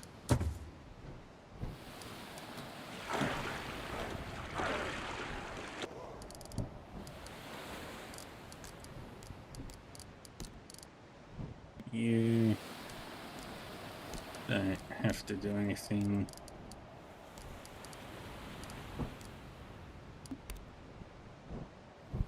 We'll take this crew. I don't think we need more cotton.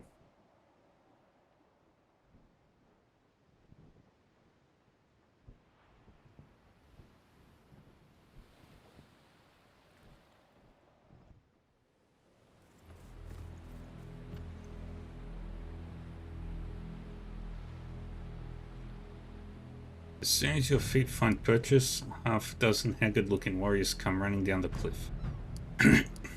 From their clothes and their weapons, you identify these people as Northmen.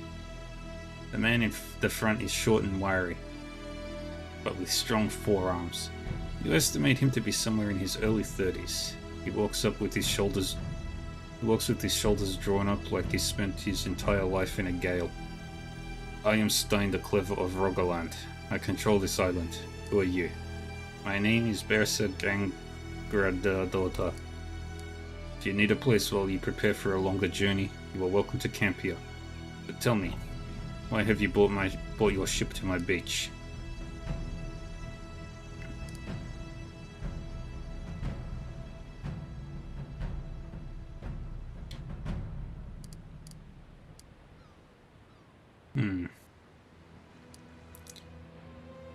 I'm staging a campaign against the kingdoms of Britain. you and your men fight with me, I'll ensure that you're granted land befitting your contributions. Stein laughs heartily while his men sort of casually form a line on either side of him. You want control of Orkney, in other words. You want to rule us. You're as audacious as you are beautiful. I should hate to send a woman like you to Freya's Hall before your time. Why don't you and your herd join us for our midday meal, and we'll talk it out over a cup of meat. We could use a well-cooked meal. I accept your invitation. He holds your gaze for a moment, and his smile is surprisingly charming. Come then, this way.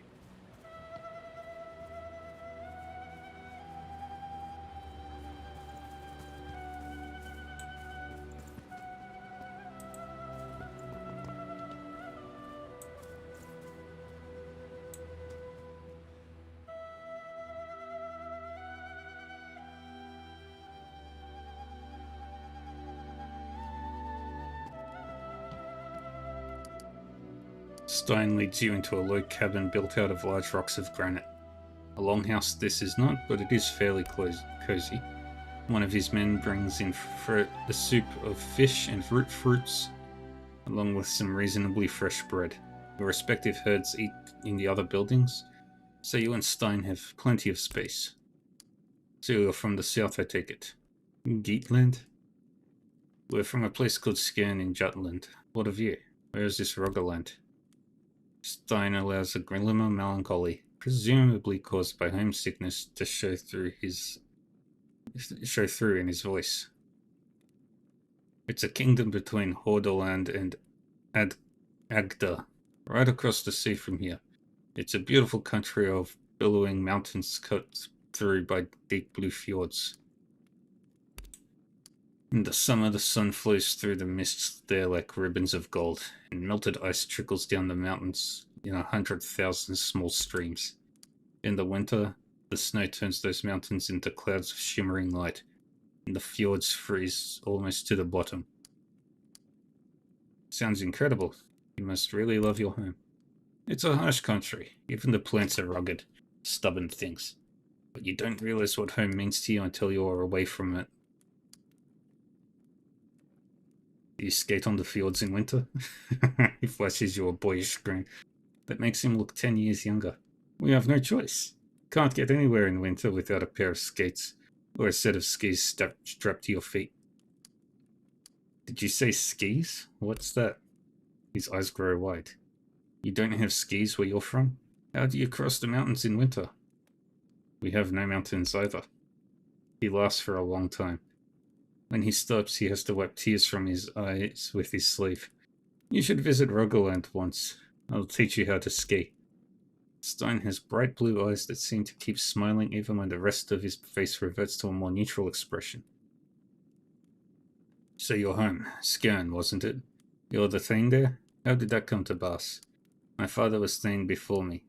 He met his end on these islands. There were other challenges, but I won the right to succeed him. You said your name was Gengrada daughter. I think your father's ship may have been by here. He had his brother with him, name of Grimulfer? That's right. You met him?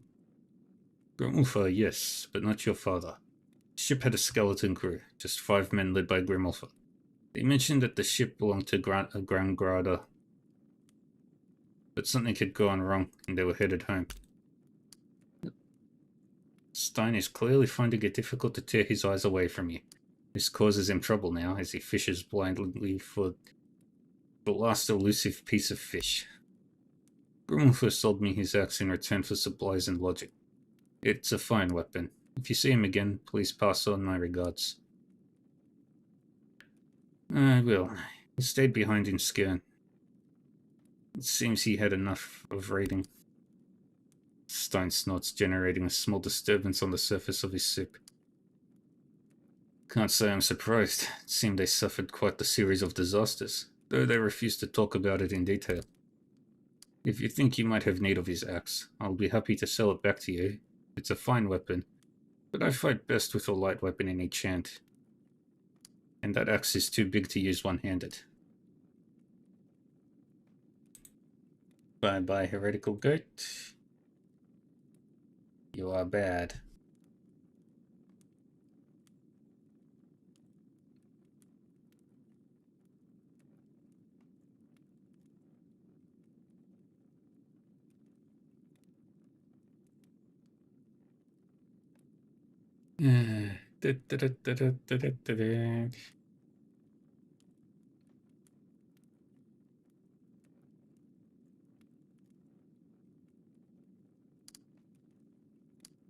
If you've been here long enough to have met Grimulfer, that must mean you've met Skullcleaver?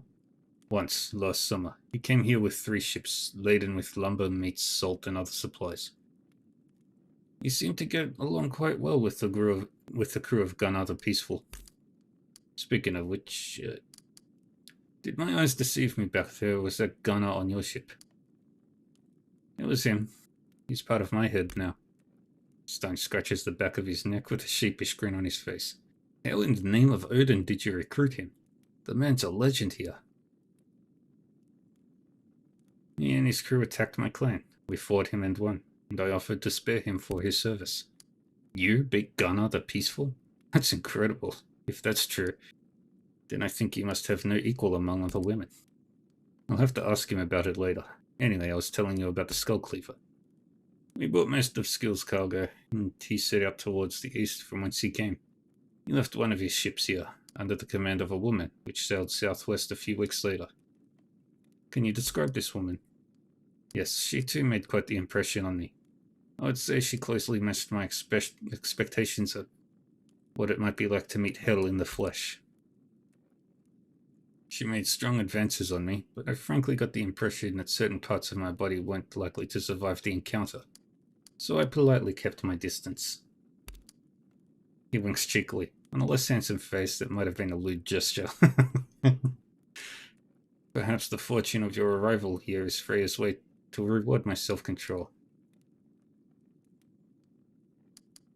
Alright, I think we've gotten to know each other quite well. Let's talk about how I might gain the allegiance of you and your people.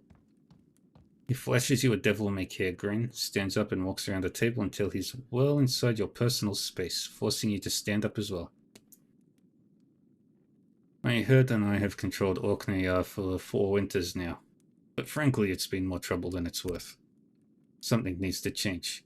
I was thinking about heading out on a raid again, but it's just prolonging the inevitable. What we really need is more people and official recognition from the kingdoms back home. If you're offering a way to get that, I might fight with you, but my allegiance doesn't come for free. I will give you 2 options. First option, we fight. You and your people against me and my people. We go to the cliffs outside right now and see who fights best. If you win, you have my allegiance. If I win, you piss right off. He takes a step closer, leaving you little option but to take a step back. He nearly pins you against the wall of the house. Second option, share my bed with me tonight. He looks at you like you're a Valkyrie freshly descended from Asgard. You're the most striking woman I've ever met. It takes much for a man to let a woman lead them. It's clear that you've got it and then some. You have a fierceness about you, a toughness that marks you as more than equal to any man. Bed down with me and I will serve you for the rest of my life.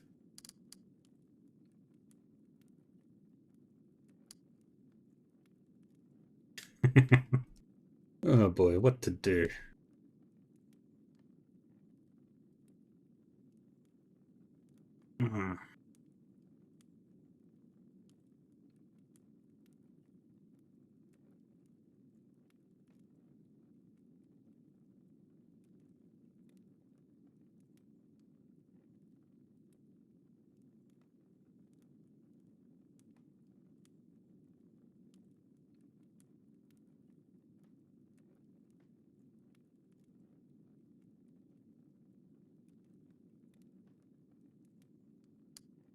What should I do, friends?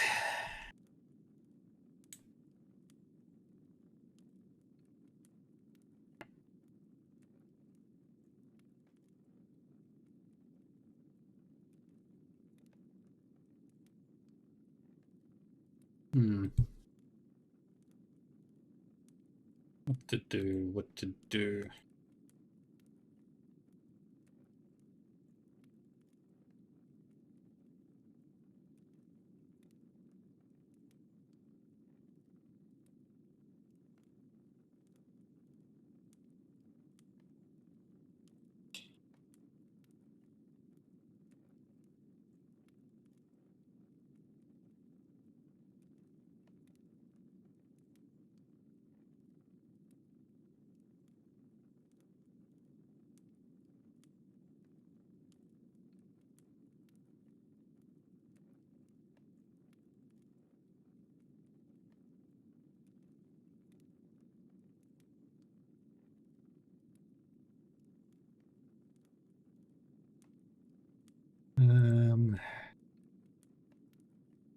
Alright.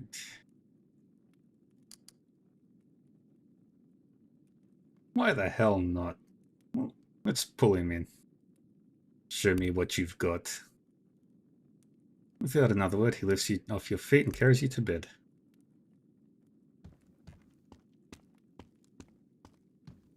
Stein knows his way around a woman's body. He seems to be enjoying himself in a great deal as well. In fact, on several occasions, he expresses concern that you may be in the process of ruining other women for him. Clean yourselves up without another word. You're starting to wonder if Stein actually has lost his ability to speak. But then the libidinous haze finally clears while he's pulling on his tunic. It may seem odd that I would swear my service to you for this, but I had a lot of fun, and I hope you had fun too. We've been stuck in this rock for a long time, and a bit of fun is worth a lot to me at this point.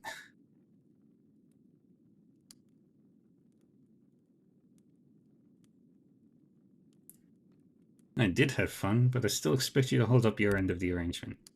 When you're ready, join me outside. I'll gather the men and let them know we serve a new thane. Don't worry. The exact nature of our negotiations will stay between us.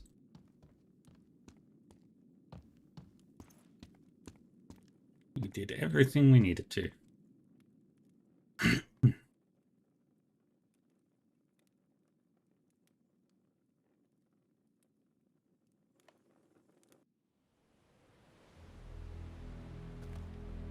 Stein has gathered his herd around him, and your own people have collected themselves nearby. When he sees you, he turns to face his crew. Bruce and I have come to an agreement. We all know we've been dead in the water here for a year, and it's not like things were ever that great before then. I have decided to pledge my service to Bersa. Under her leadership, we will use Orkneyar as a basis of a full-scale invasion of the British Isles. Any objections? Stein makes a polite pause to cast a look over his people. Some of them exchange skeptical glances, but most of them look too tired and hungry to care.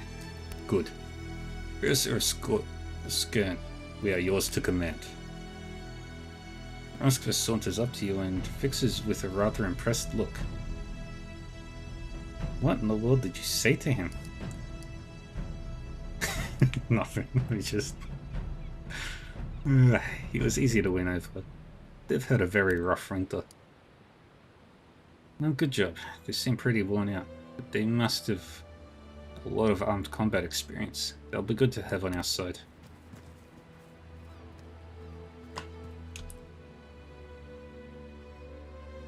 Well, that was fun. This is my land.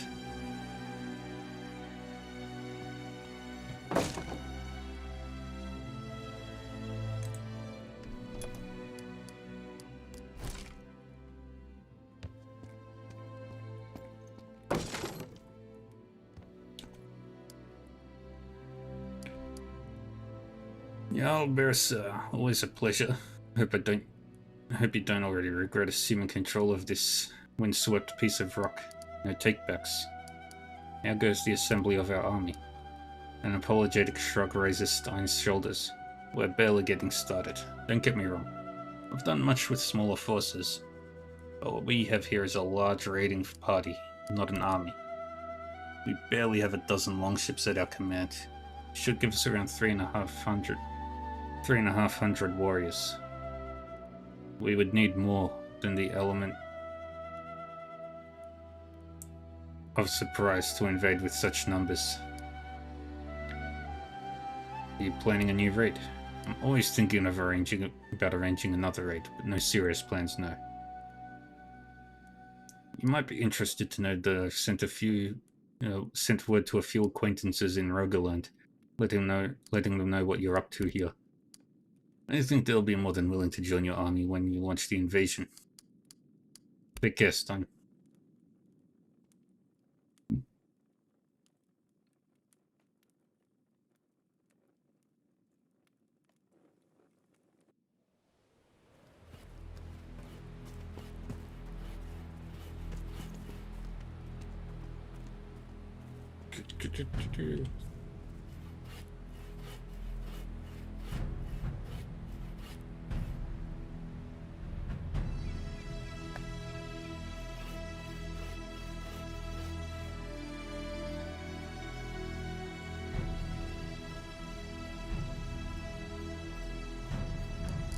How's it looking?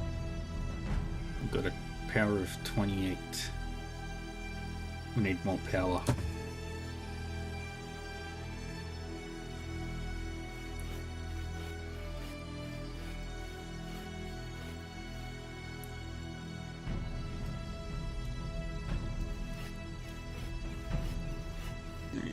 Any question, Orkney?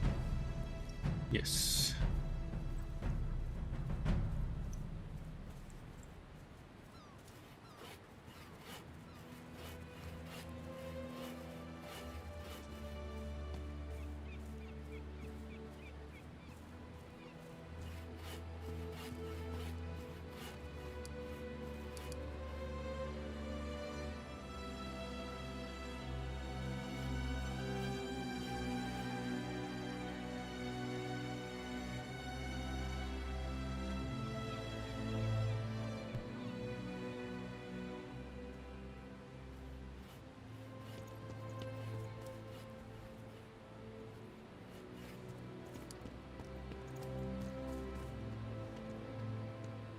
Oh yeah.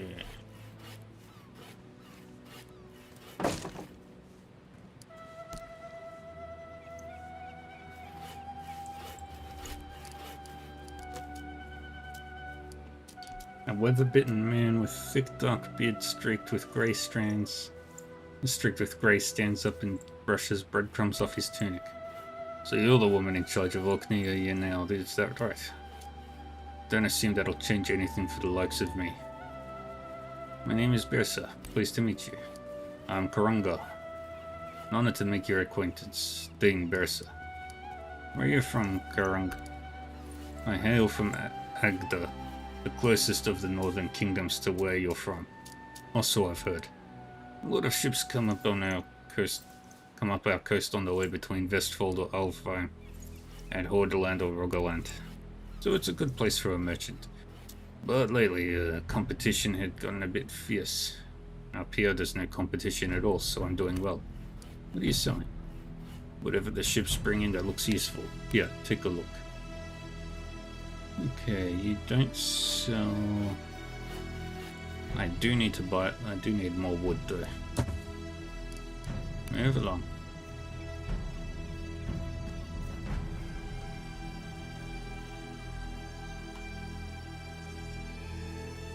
Let's look around. Who knows, maybe we find tons of resources. Wood. Perfect.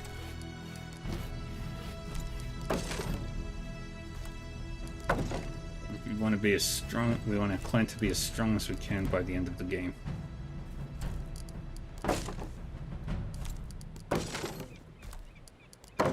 Money, power, everything. Let's keep going. Let's look around Orkney. This place looks fun.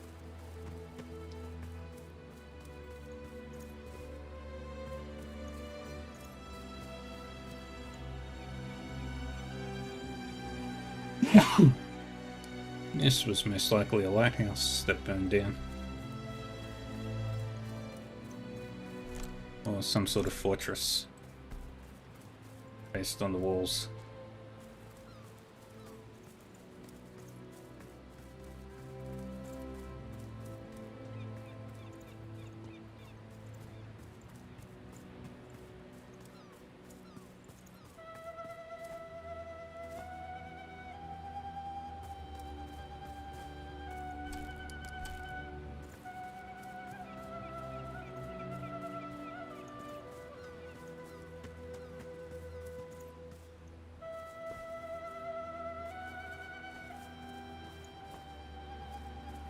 Grab all the herbs.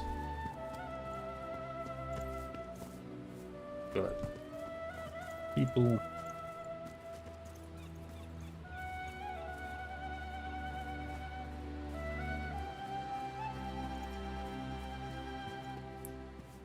This is very lovely. It looks like this is all under construction, honestly.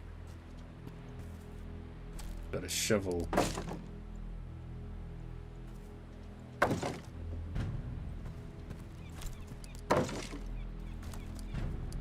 More stuff.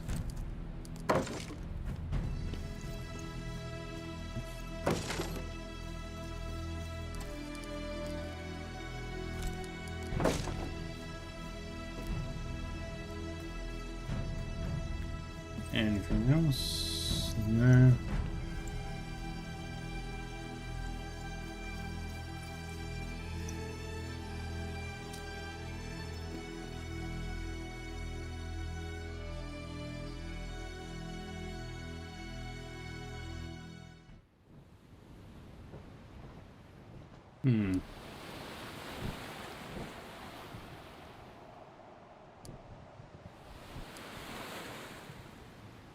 Would go home.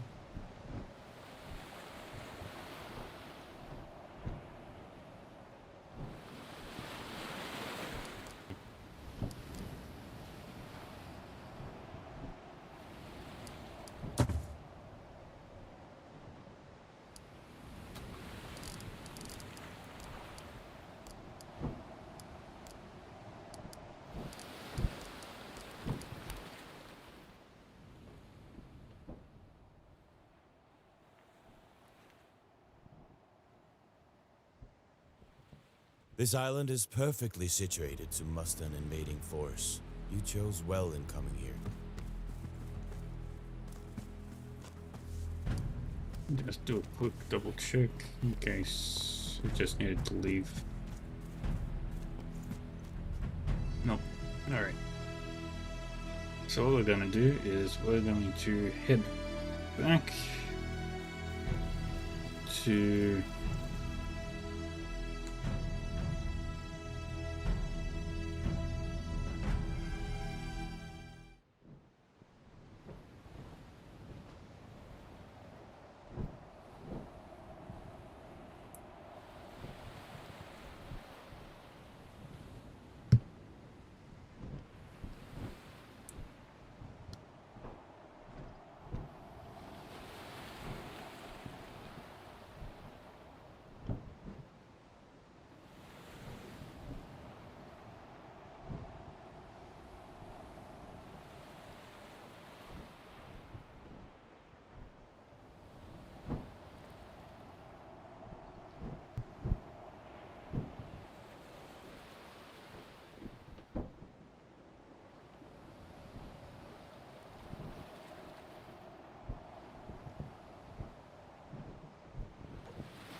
we head back to the beach village.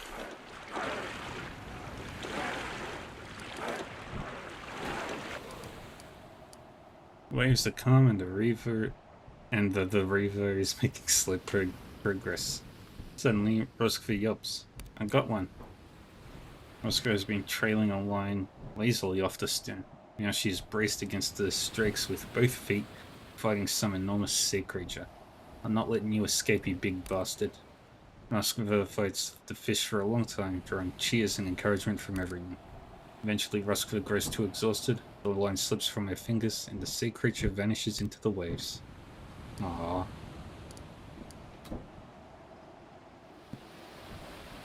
Okay, 2 days until we get the palisades up.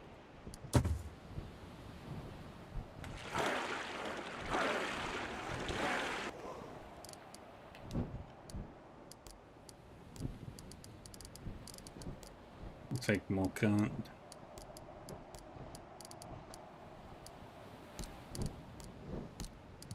Kettle.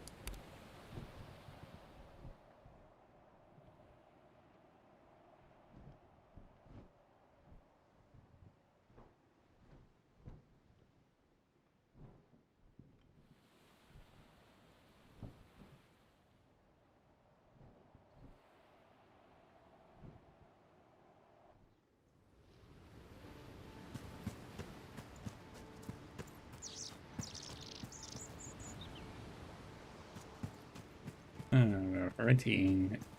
Hello, Bretta Viga. How are we doing today? Welcome to Expeditions Viking. We're doing Viking stuff. Nope. We're doing Vikings.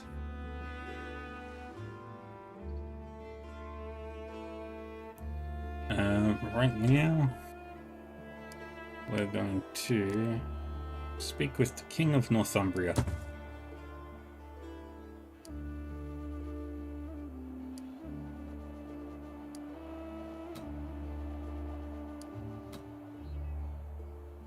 I'm doing good.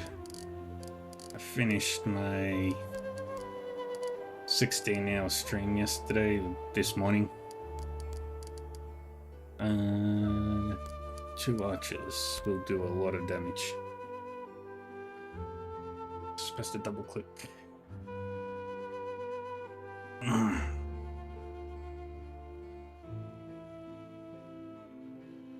Yeah, woe is an understatement.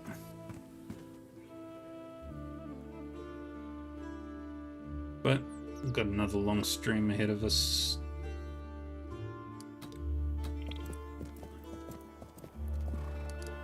Okay. You, not you, and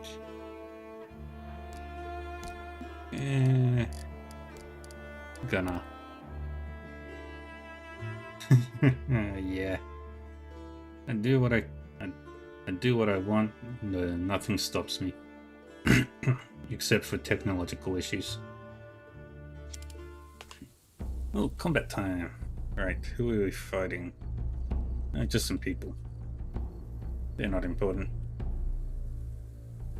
But I can't make it to them. Right, you get into position over there. You get into position over there. You get over there. Nope, never is. Right. Can I shoot any of you people? What if I move you over here? Can't shoot the archer there, but I can shoot you. My best chance to hit is you with your shield. Yep, that was expected. Gunner goes forward. Bring you around to the side here.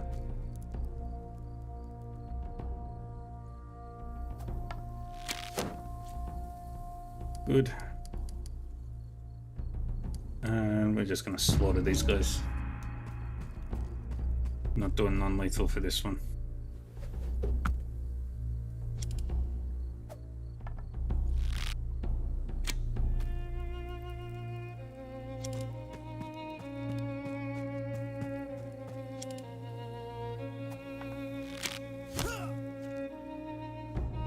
Ah, hell no. I don't fear death. Damn it, Gunner.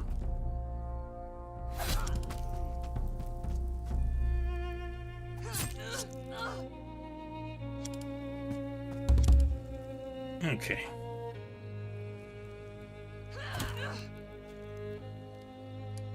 Honestly, fear stunned.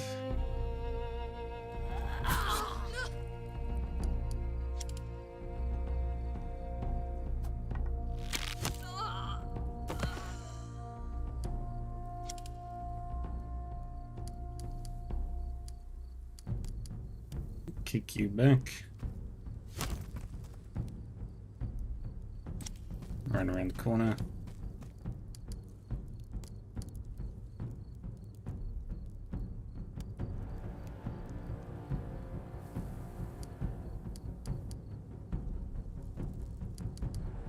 End the turn.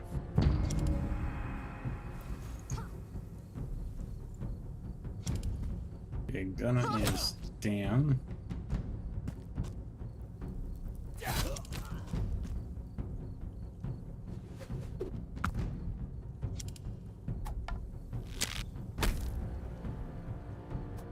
Good. Less good.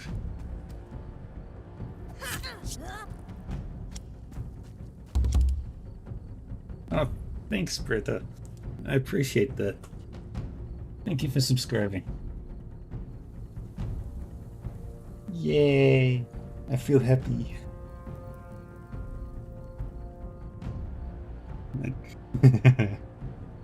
Thank you very much. It is very appreciated. I do what I can. Try to make sure everybody has a good time with all these great games that I play.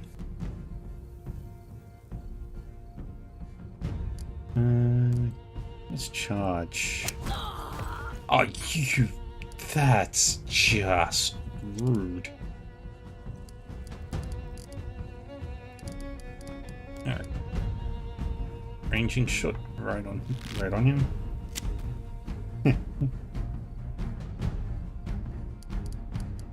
And quick shot. Dang it.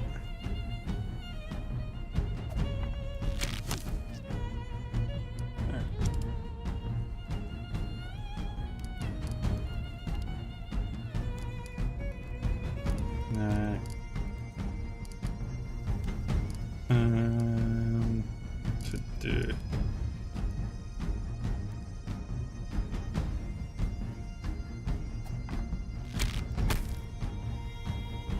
Dang it, dude. Right, duck into cover there.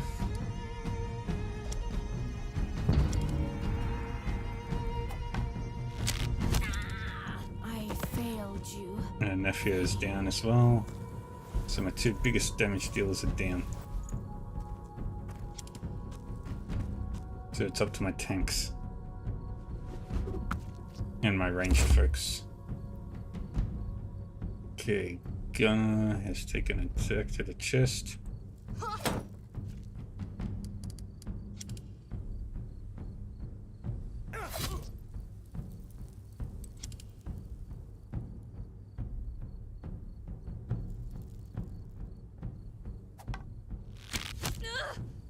That's good.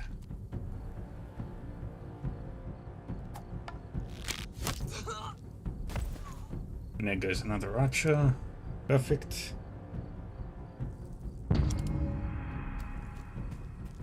Okay, the sling guy is doing his thing. Ouch. Quick shot is really annoying.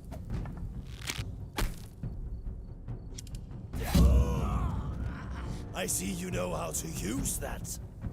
Nah, critical hit. Dang it.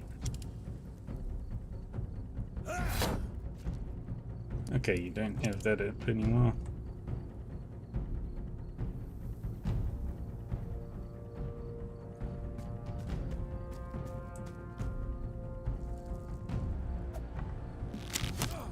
Alright, 3 out of 4 hits.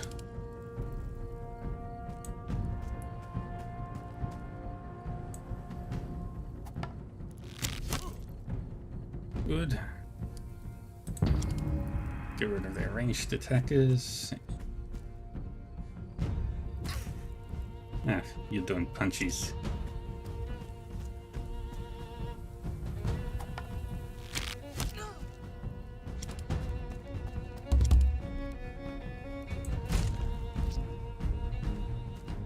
Dang it.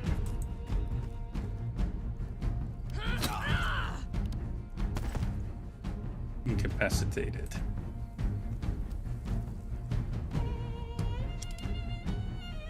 You run down that way.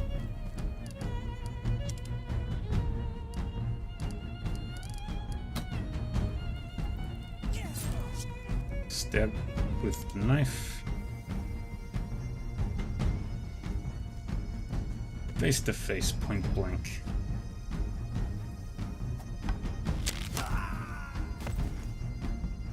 And there goes another one. So it's just the one fighting Kettle. And Nephew is not in a good spot right now.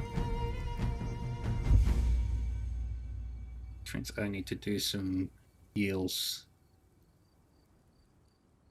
Moderate puncture in the legs, severe puncture in the chest, and Bersa still has a infection.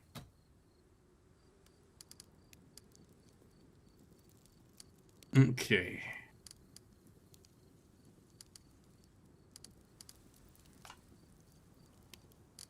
see, who's got the heavy sleeper? Gonna...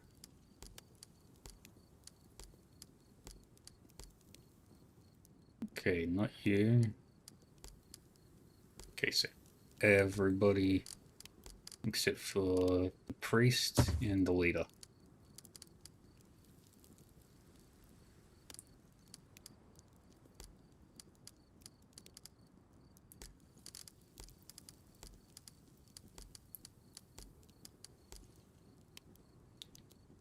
Do a heal on you. 24 medicine. Dang. Might need to send everybody back home. Do that.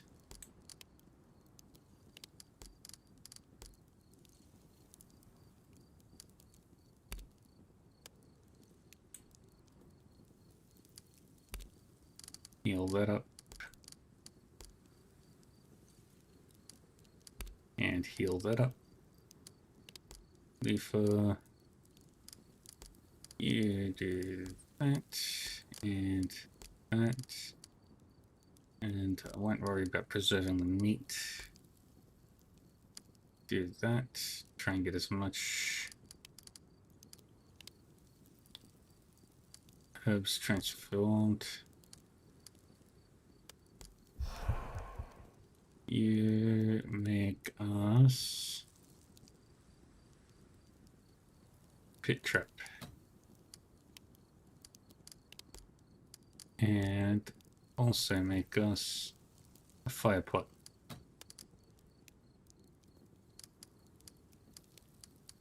Everybody else does their own thing.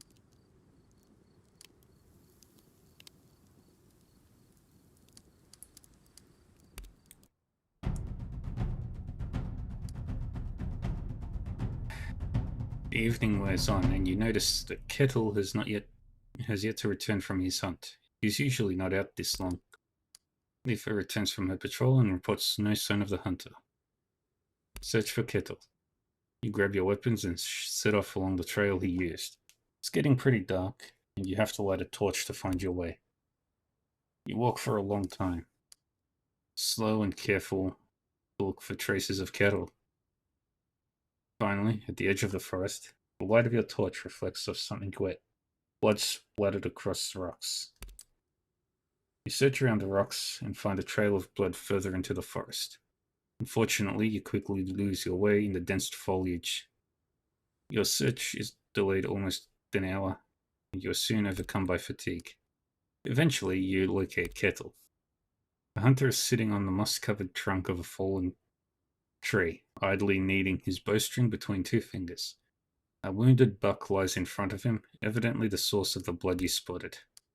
Sorry it took so long. You didn't have to come and look for me. How long have you been here? Kettle blinks, surprised. I'm not sure. Are you alright?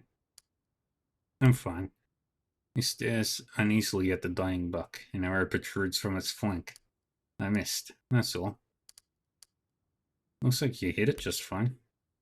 I was aiming for a clean kill, not this. Go on then, kill it and let's get back to camp. You can see his jaw tighten. I can't. What do you mean? His voice is choked and coarse. I can't kill it. I tried. I don't know. How many deer have you killed in your life? He snorts unhappily. Dozens. I don't know what makes this any different.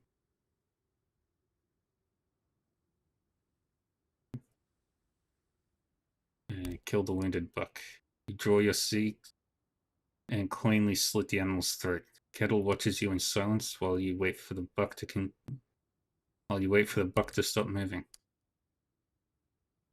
He stands up slowly, fists clenched at his sides. I don't know what happened, Bersa. Something broke.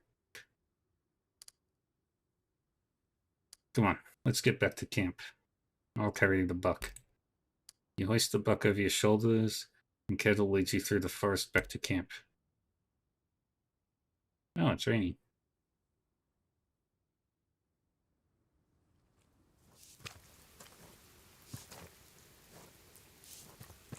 Alright. Well, nobody got worse. But most of them got better.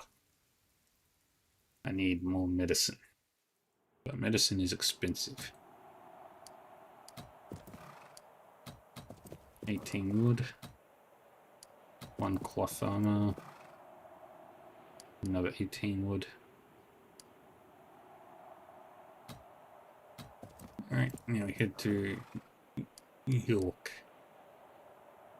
You are drawn from your path by the flapping of black wings, crows descending to feast on a carrion prize. Beyond your trail and out of view, you find the remains of a helpless traveller.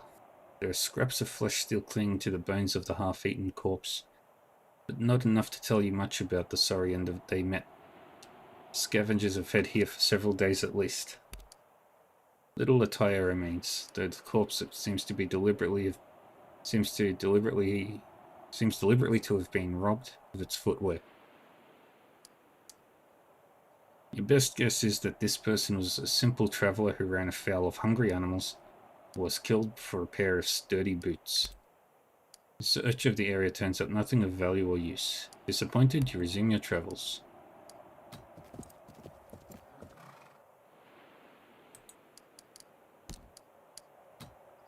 Alright, what can we upgrade? Can not do anything in the Palisades at the moment. Can upgrade them more. Everything I've got here seems to be focused. Okay.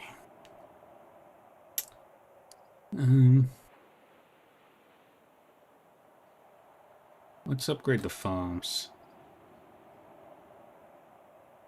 Did you use one of Thrall for the farms?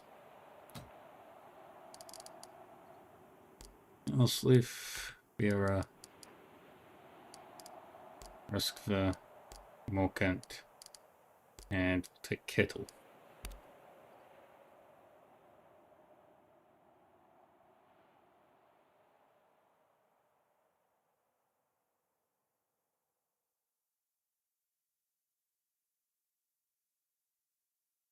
Here we are.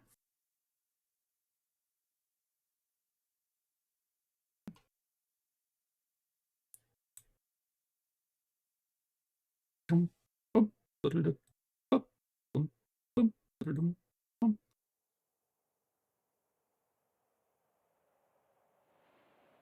on.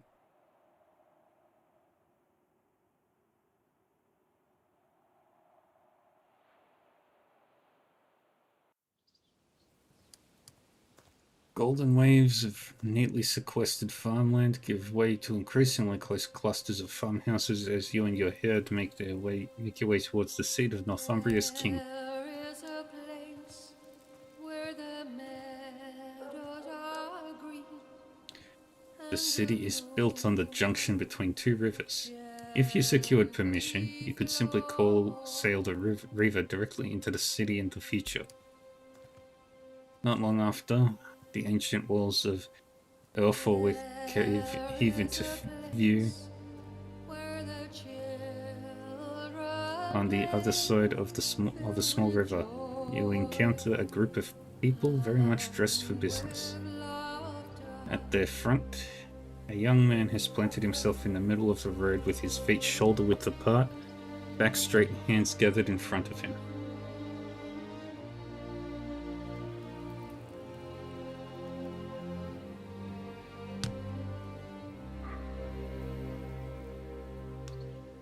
It's the place I call home, where the acres are gold, and the horses run free in the That is a jawline. For this land I will Despite his guarded stance, he greets you with a bright smile that strikes you as genuinely friendly. Welcome to Euphoric, strangers. My name is Leofric, and I am the King's Champion. Word of your arrival has preceded you here.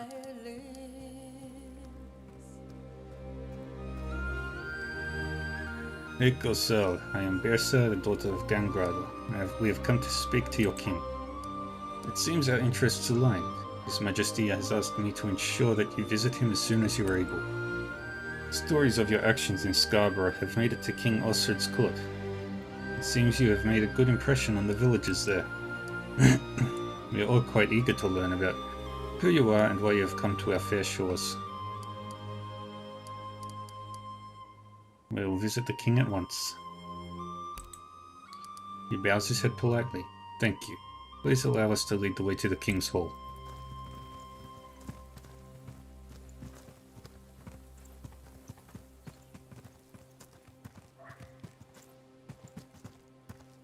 There is a place between the forest and hills.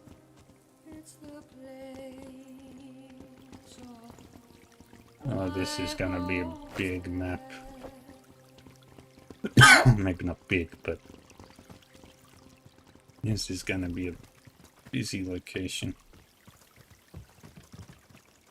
Capital cities generally are in video games. I mean, look at Oblivion. Elder Scrolls Oblivion, that city. The Imperial City is huge in that.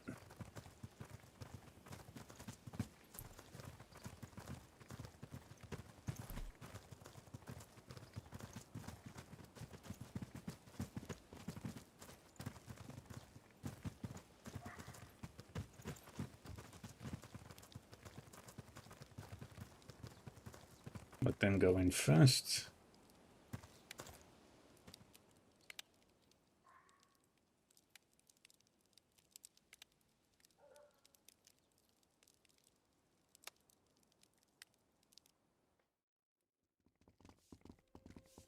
And there's King Osred the Second.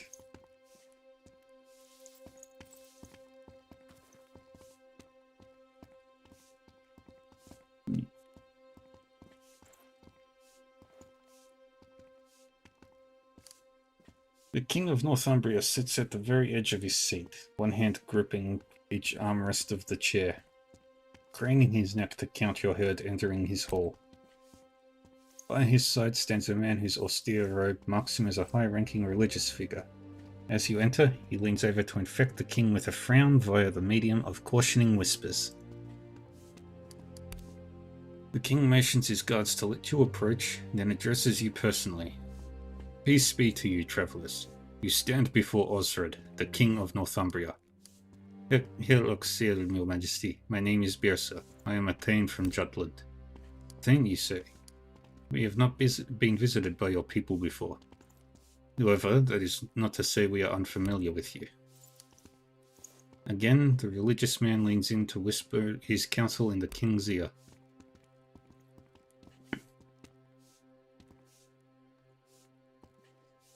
Previous travelers from Jutland have been somewhat troublesome, so you must forgive my caution. What's the purpose of your journey?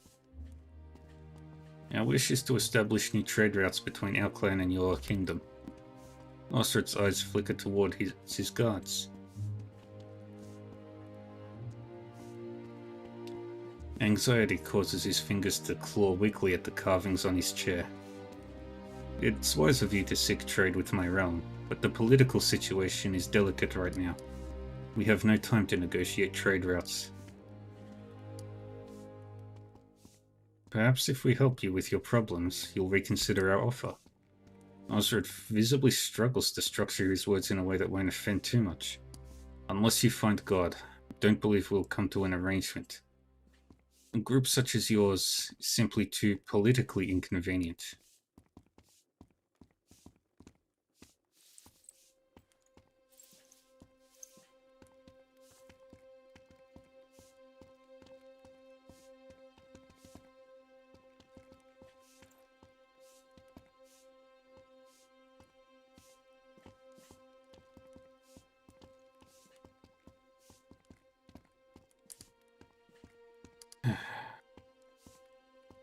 A wise ruler wouldn't let preconceived notions about faith stand in the way of diplomatic negotiations.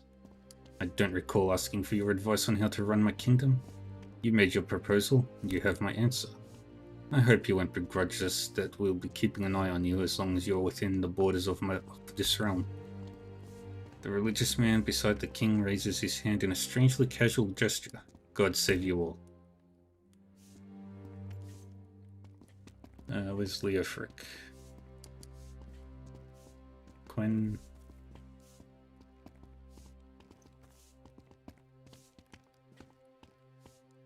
A quick word, if you please. I trust you are not too surprised by His Majesty's rejection. After all, you are foreign warriors of the pagan faith. I expected something along these lines, yes. Perhaps in the future things may be different between us. I hope you don't find this impertinent, but would you and your retinue honor me with a practice fight? What terms do you have in mind? Myself and 5 of my people against yourself and 5 of yours. I'll stake my spear leech stave on the fight. There will of course be no deaths or serious injuries. We wish only to test your mettle, as it were, and you may likewise test ours. Why do you wish to train with us? To be completely forward, you're curious to see how warriors fight when led by a woman. You accept. Very good. We will burrow a suitable field south of the city, across the river, and meet in mock combat in the spirit of friendship.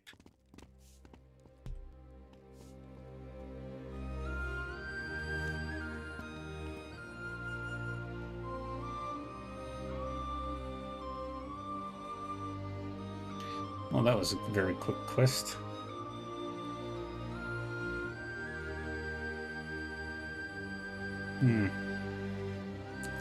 We'll do all the side quests that are available in Northumbria. A man dressed in simple yet elegant clothes takes a few steps towards you as you leave King Osric Hall. He extends both hands to show that he is unarmed. Though a smile rests on the man's lips, there is no hint of it in his eyes. How fare you, Lafdia? My name is Wada. I should like a word or two with you, if you can spare the time. That's a very different tone than the king took with me. Not afraid to be seen with the vile heathens?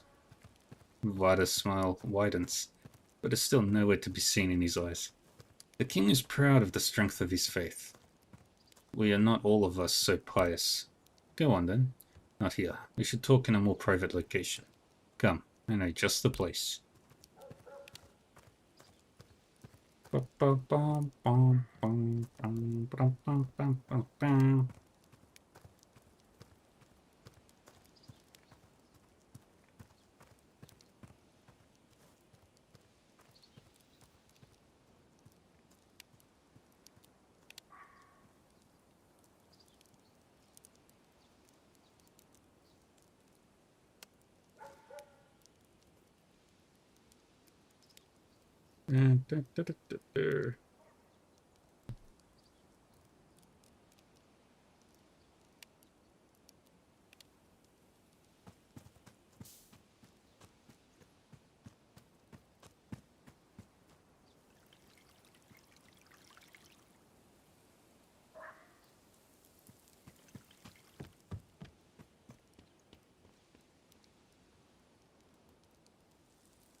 Good. Viking, you ready for the match? We're ready. Very good. The fight will end when all warriors on one side are no longer able to continue. Leofric places a fine spear against the fence. It's decorated with the colors of his family. If you can beat us, Leech Stave is yours. As I issued the challenge, I ask no reward if we win. He shakes your hand firmly. Let's get started. Begin.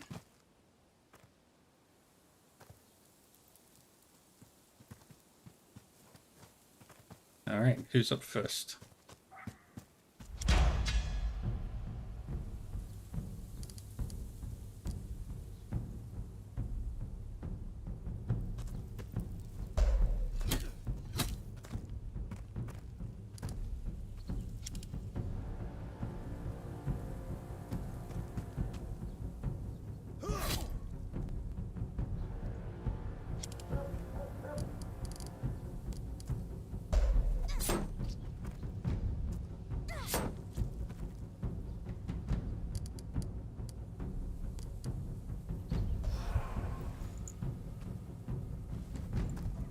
Gee, good.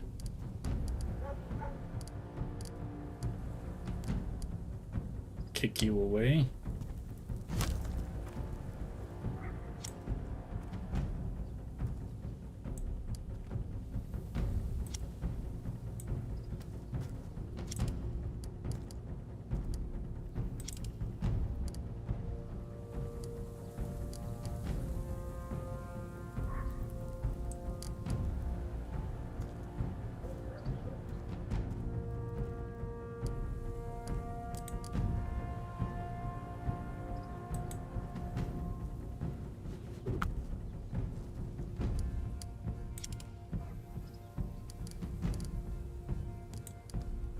Tactical move you up around the corner here.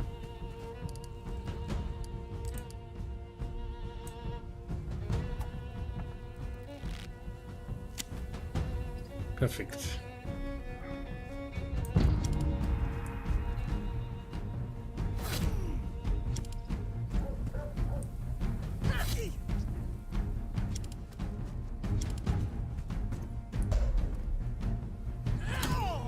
If it is the Lord's will.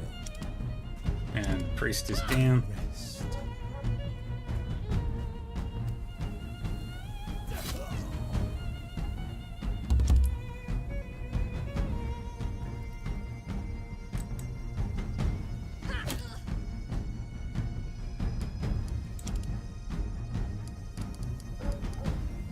Hmm.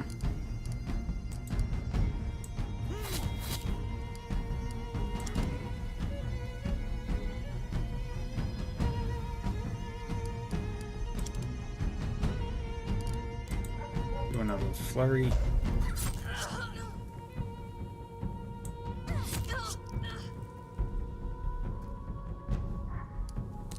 Oh, right. We're playing non-lethal.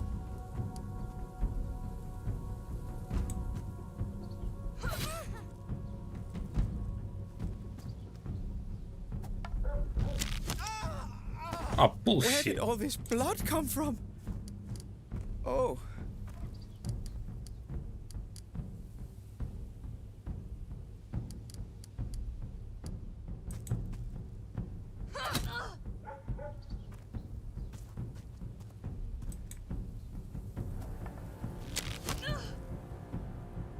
No, this is not going well.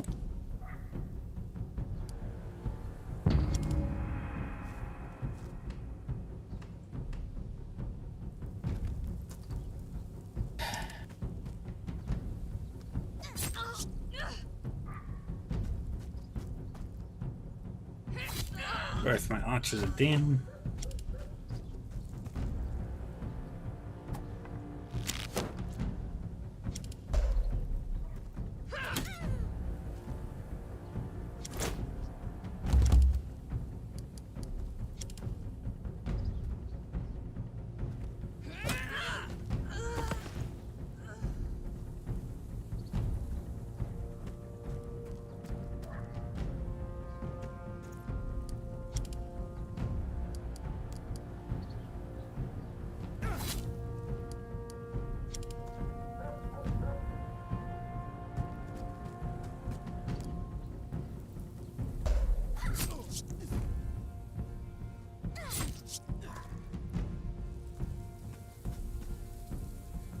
And there we go. You must go on without me.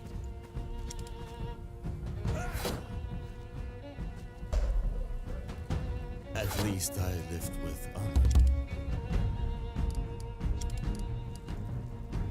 Okay, can we brace? Yes, we can. Good.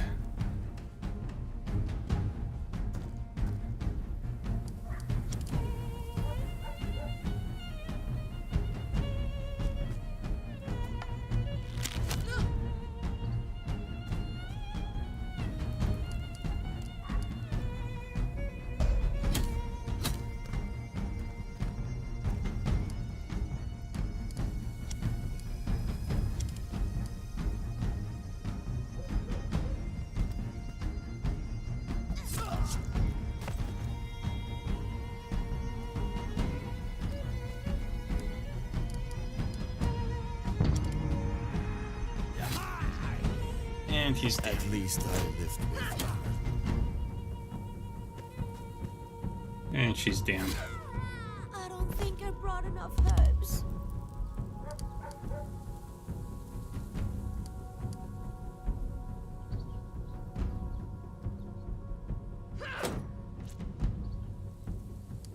Dang it. Oh, I've lost this fight.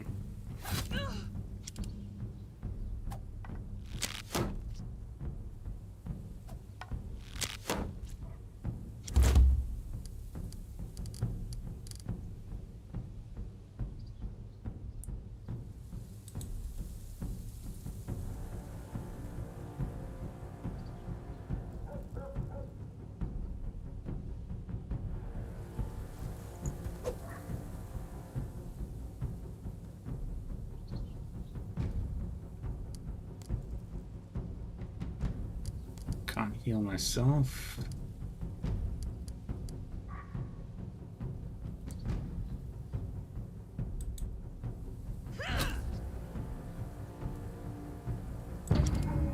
This fight has gone so wrong. I wonder if I could reload. Well fought.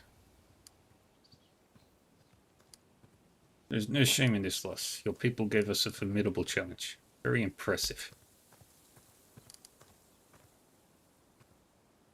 He picks his spear back up with a modest smile. Of course, Leech Stave remains in my possession.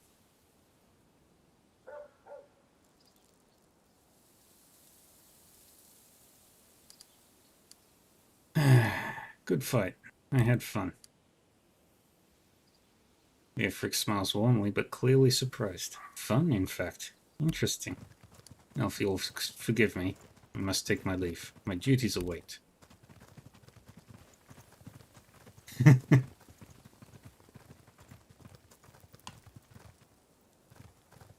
I'm disappointed I lost that. But I didn't have my most damaging party with me. So I screwed up there. Oh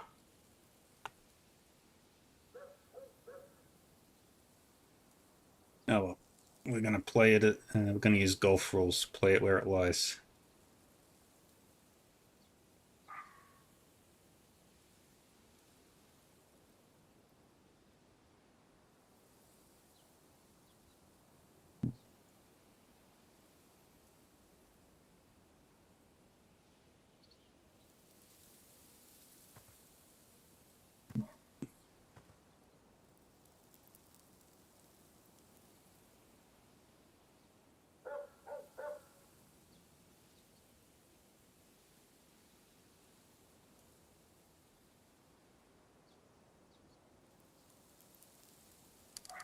Oh well. We're going to find the dock. So we can bring our ship right in.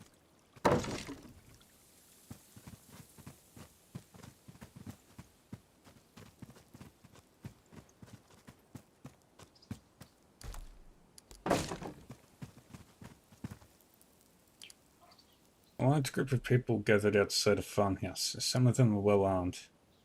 Others seemed to have grabbed whatever was at hand. All of them are clearly out for blood. Listen to the shouting. Cries of fear and despair emanate from inside the farmhouse. Please, we're Christians, all of us. We're like you. We know you left those disgusting offerings at the Lover's Tree. It wasn't us, I swear it. What is the value of an oath to a godless heathen?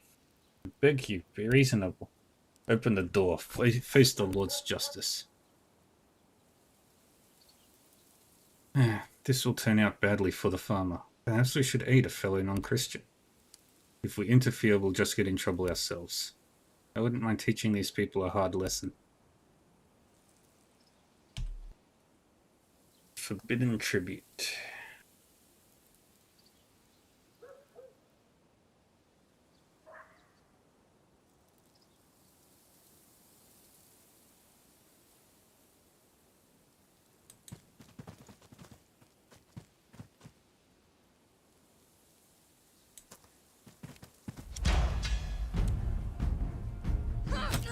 Alright, we're going to...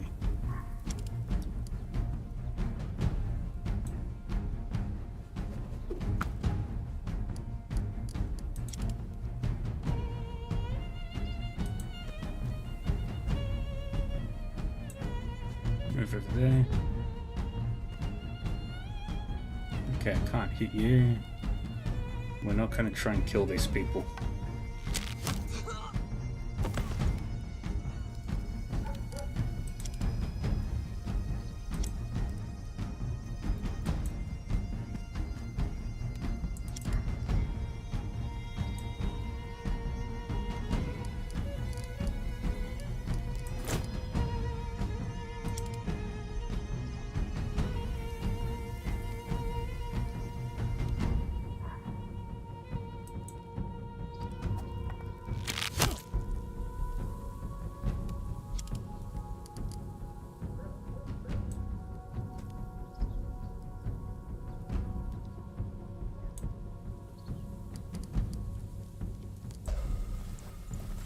And we demoralize them.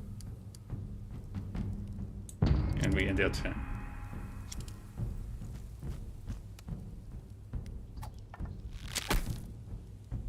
Ha. And that priest is doing his thing. Punch.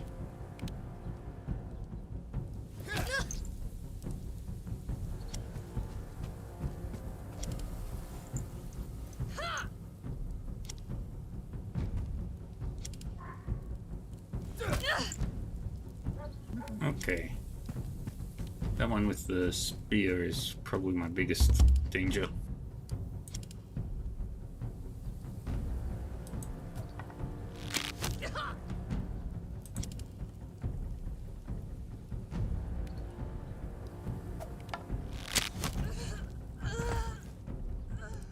Okay, that one's down.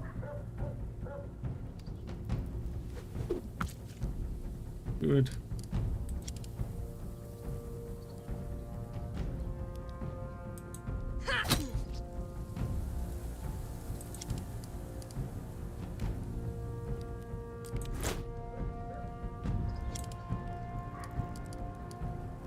And we demoralize again.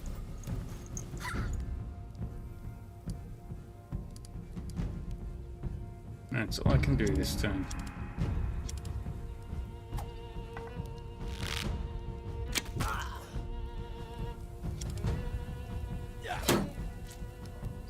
Good.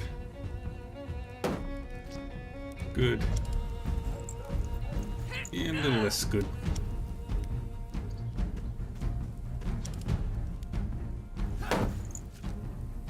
That's also good.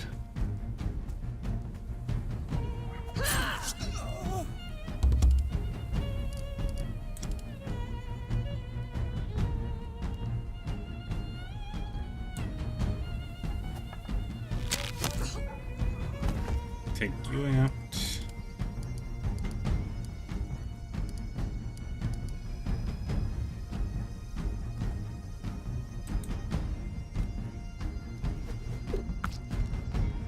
Throw the sling here. Take you down. Gonna get you to run around.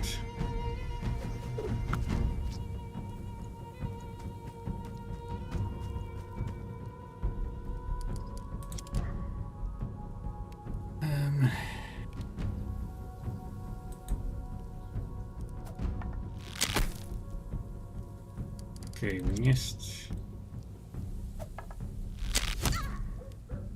Dang it. Let me heal her back up to full. Need a hand?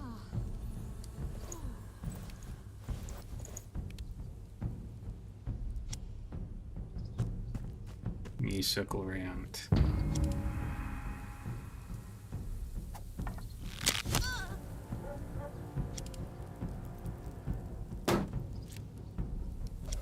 Shield is still going strong.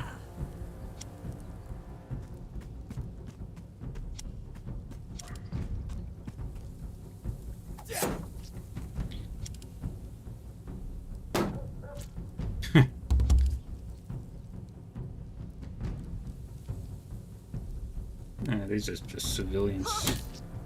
They are not a threat to me.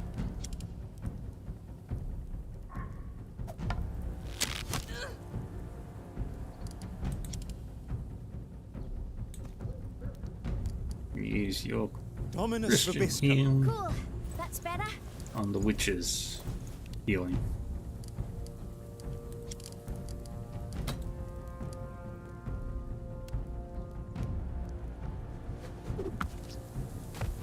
Right in the face.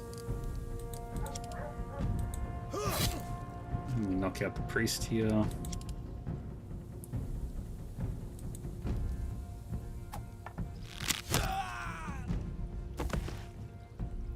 Good. Get you up there.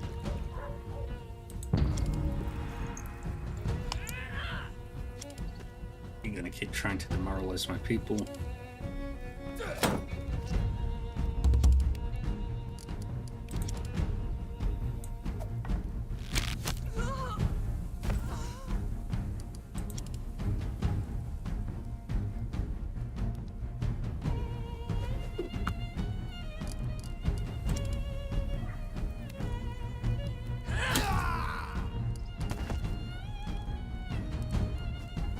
Get you into position here.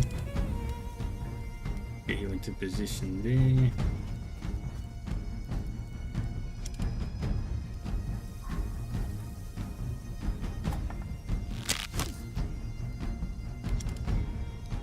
Get you into position here. And then switch back and stab. And there we go.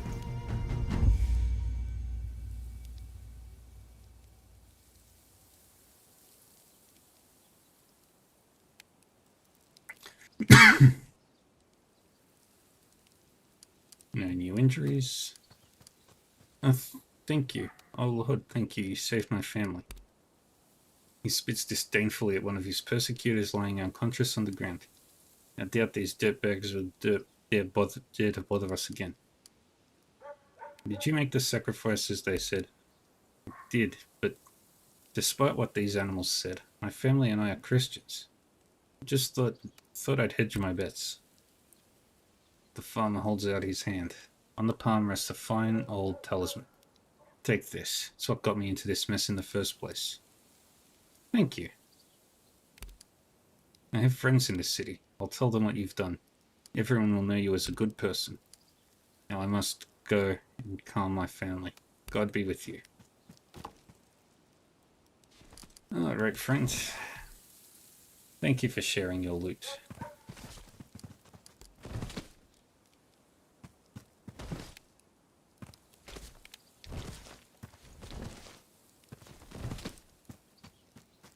Gotta love it when the people of the town are willing to share their stuff with me.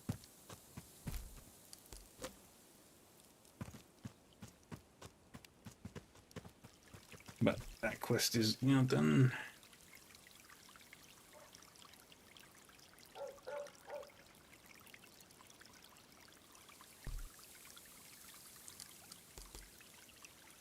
And we were tracking this one originally.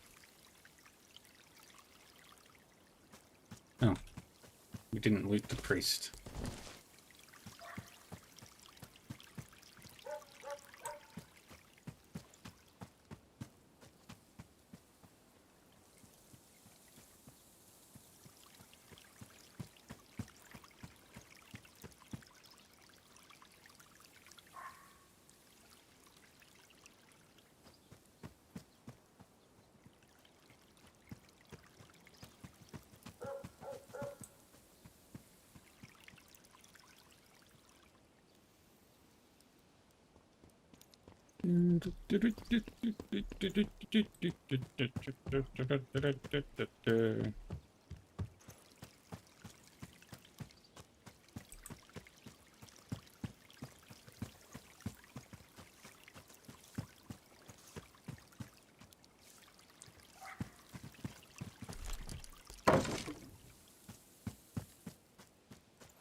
Report Garifo Euphoric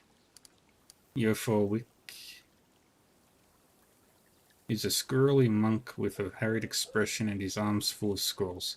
Where's Hall? You're here to see me? I seek permission to land my ship at your pier.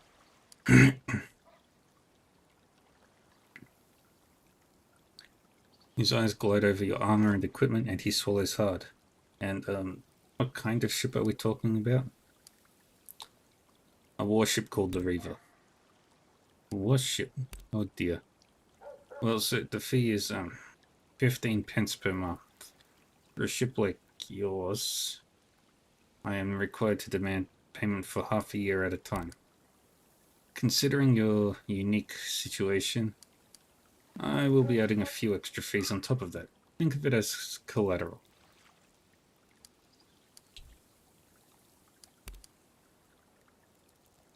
The cleric counts quietly on his fingers for a few moments. Yes, so in total it comes to 150 pence. Morkan cuffs discreetly behind you. That's steep. The normal fee would be no more than 90 pence. Of course, a warship would be subject to additional fees. The Port Gareffa doesn't look entirely comfortable with having to make these demands of you. It's the best I can do. I think we both know that price is unconscionable. He licks his lips. I suppose. If we pretend for a moment that I were a high-born woman from the south, how much would you charge? The cleric averts his eyes.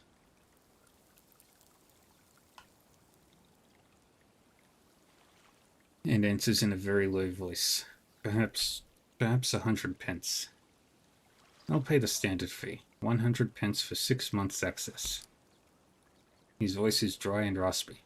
Yes, of course. That's reasonable. The standard fee.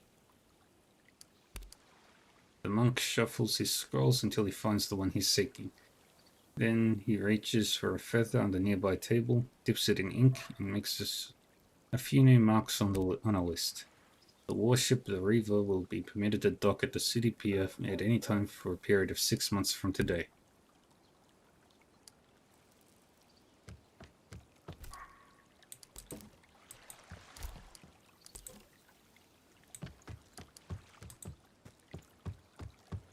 And I can now bring my ship in whenever. Huzzah! But now I'm out of valuables. Which means I need to do...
Oh, let's go this way now.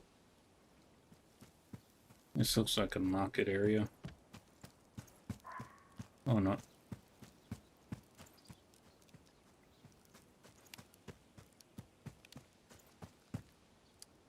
A beast! A beast! He grabs at your clothes, animal panic writ across his face. Please, you have to help me. Slow down, explain. His fingers tighten and he clutches at you as though the safety of his life depended upon it. It'll come for me next. A great black dog, the fires of hell in its eyes, and all who look upon it will die. See there, across the bridge. It feasts in the alleyway on the victim before me. He gathers himself, eyes still watering with terror. It will not catch me. No, it will not catch me.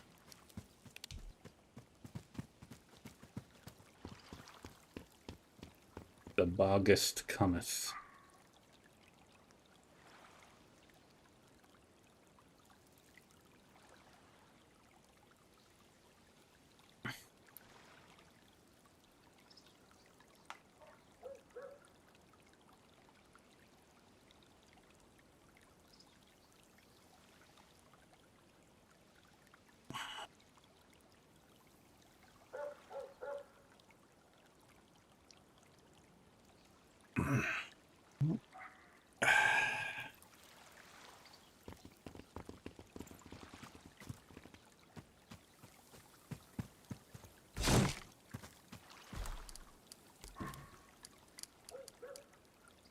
You kneel down to examine the corpse. Its wounds are many and worryingly savage.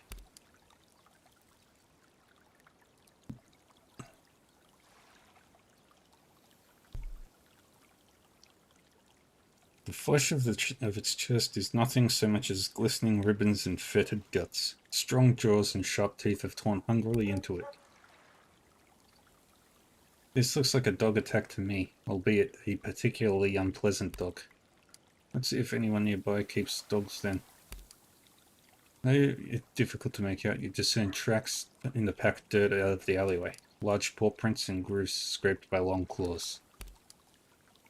Though somewhat foreign sounds of Yofuik's urban life, you make out a distinct impression of chains rattling as they are dragged across the ground.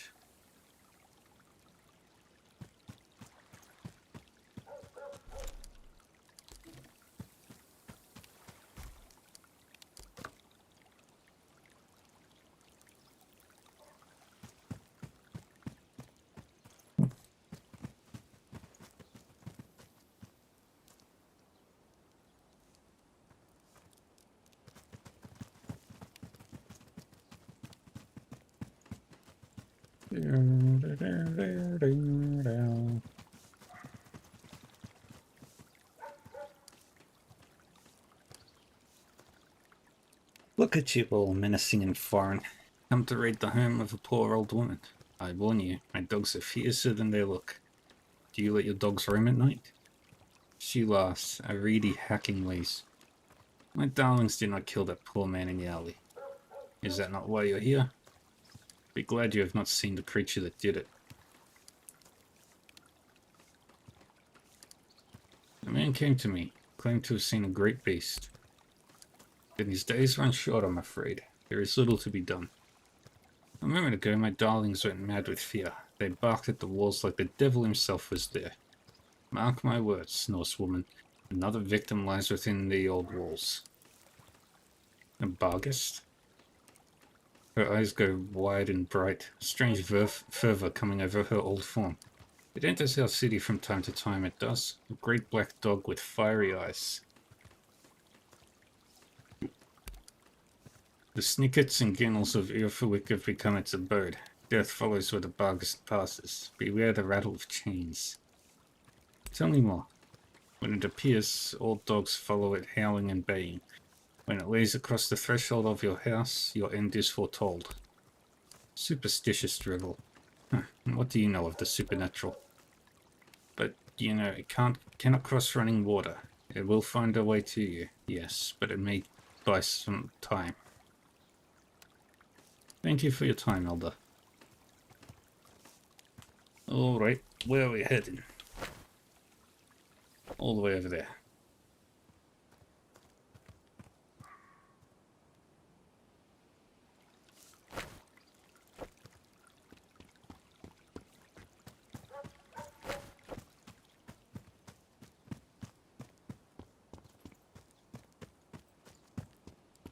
This is a big city.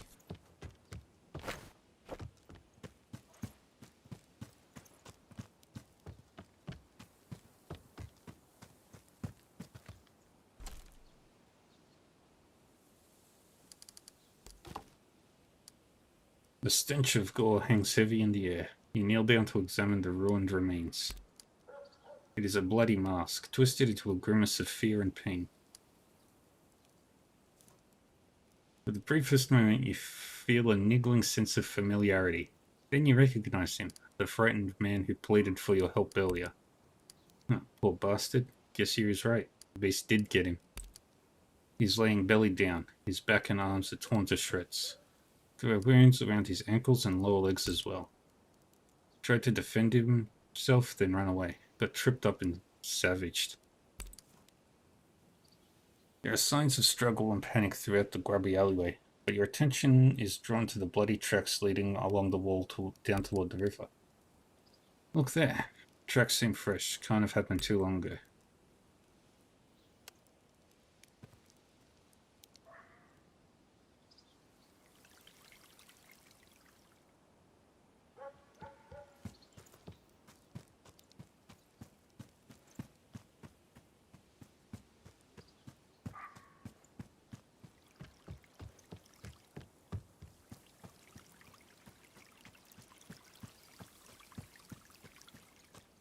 The Bargest.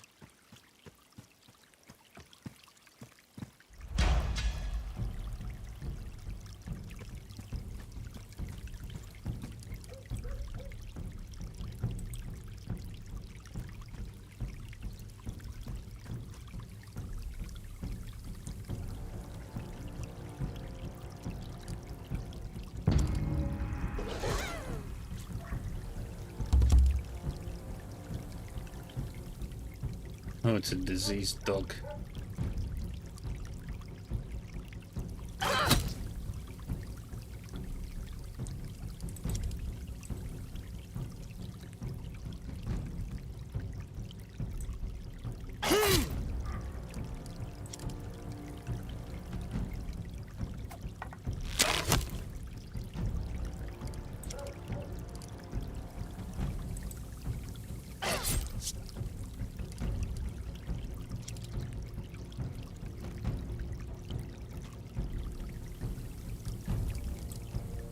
Oh, you back up? Dominus Vobiscum. Thanks!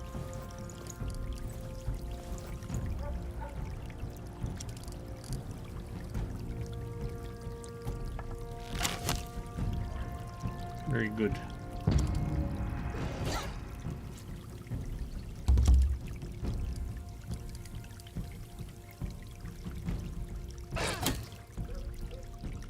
It's rabid.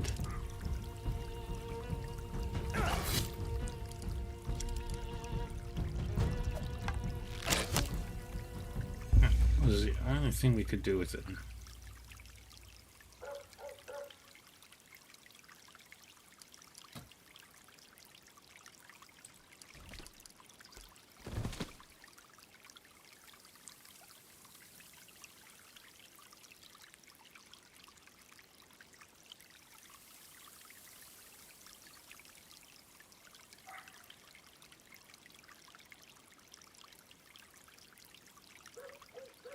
Okay, that's that quest done.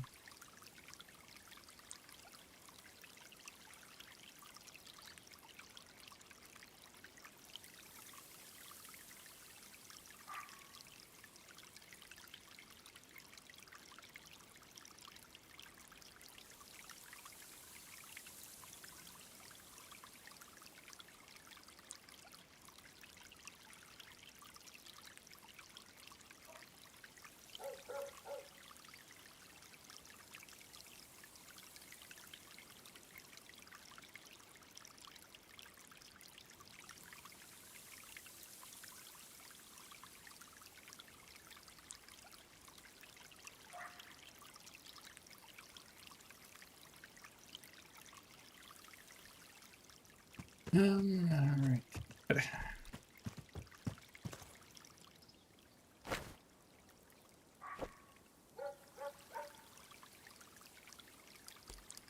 From the ashes.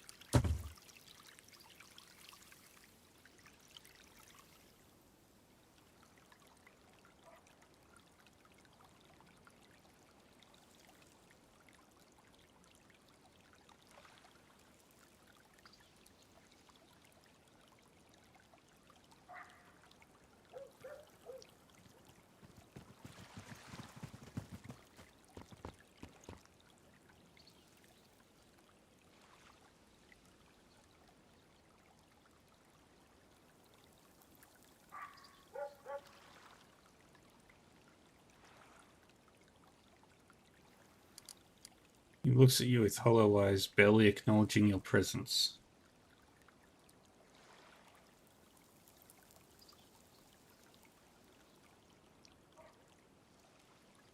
The flames were everywhere.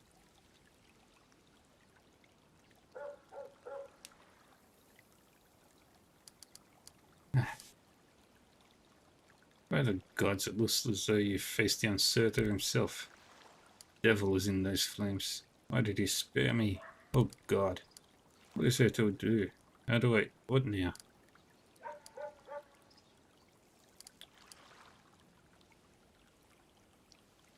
Rebuild. Gods are testing you. Impress them and do not give up. Still need somewhere to begin. I will still need to begin somewhere. With something to put my hands to. Please, if you hear of anyone, anywhere who has room under their roof, I will work hard.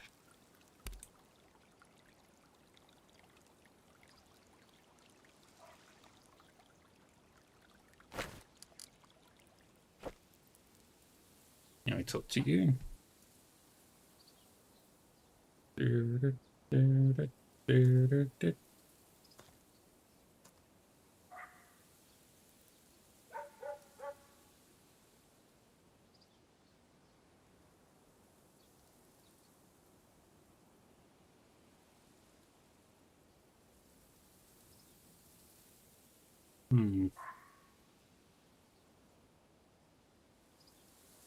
Alright, let's go. Hope you're not here for trouble, Norse woman. We have plenty already. You look strong. Ever try your hand at farm work?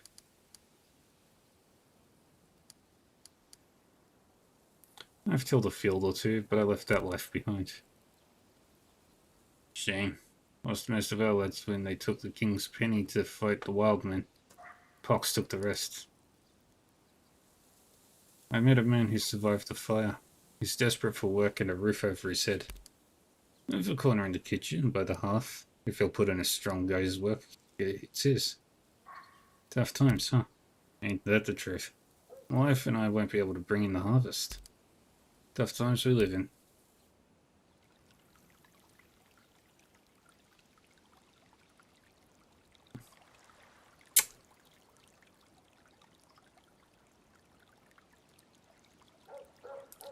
Okay.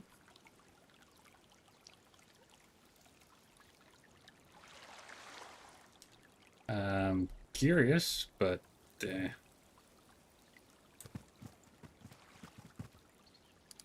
what'll I do now? The farm across the river will take you in. You'll have to work for it, though. It is a place to start. Thank you for your kindness.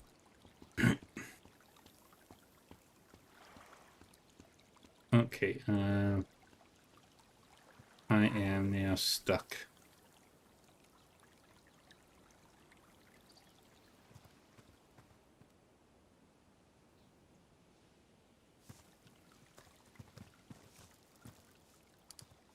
A very young woman, barely out of adolescence, stands in front of a table that has sprouted a dense flora of herbs and fungi. The girl looks far too demure for this line of work. Her timid voice drowns completely in the ambient mad chatter of Market Street. But fortunately, her well-positioned stall and its blooming arrangement of wares still appears to attract its share of customers.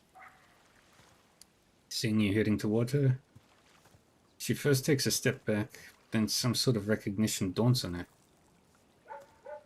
She invites you closer with a wave of her hand and a timid smile. Welcome to my humble stall, Norse Halfdir. I've heard many reassuring things about your people. If you're looking for herbs or remedies, we have everything that you might need.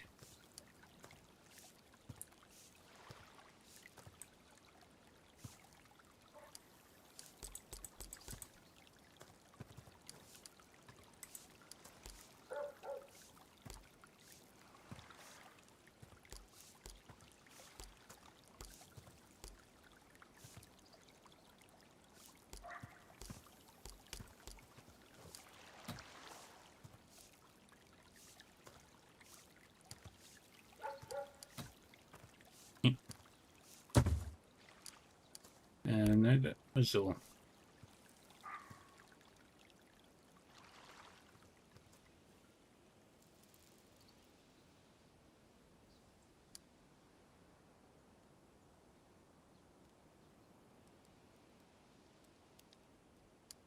Come on.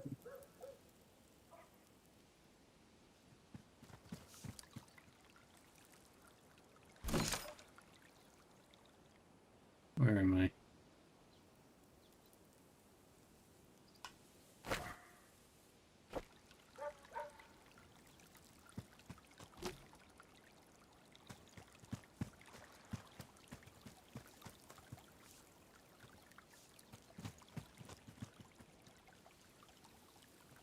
Where's my ship?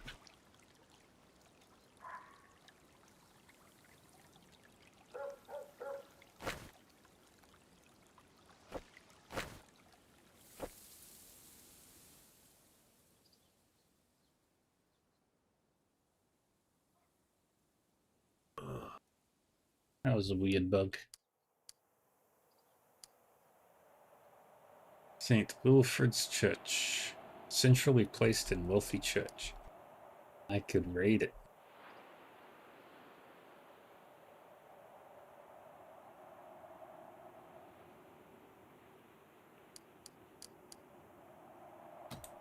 But, yeah, that's 2 days remaining.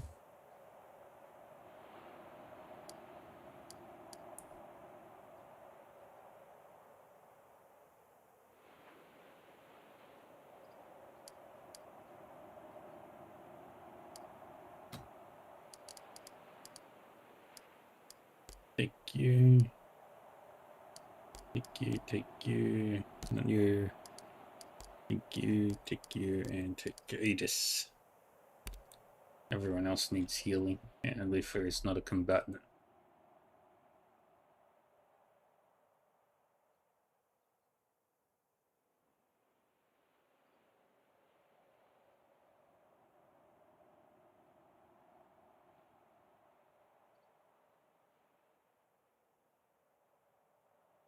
What must it be like to live inside those walls? Safe, never wanting for anything. Wish my sons could have that kind of life. Alright, now we're back.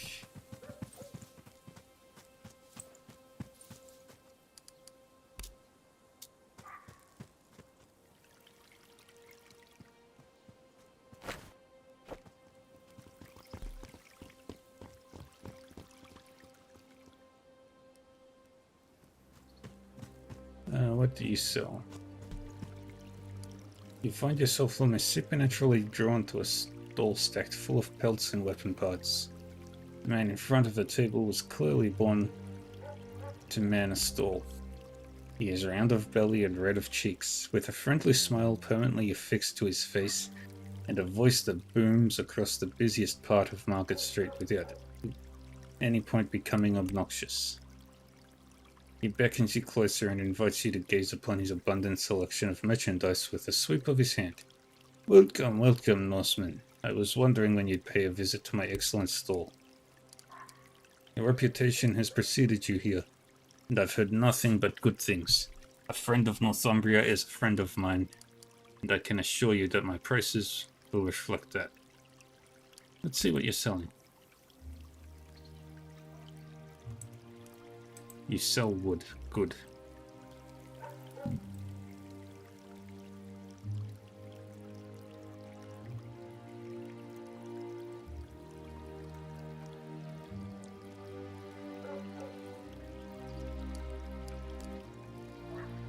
That's a fair trade.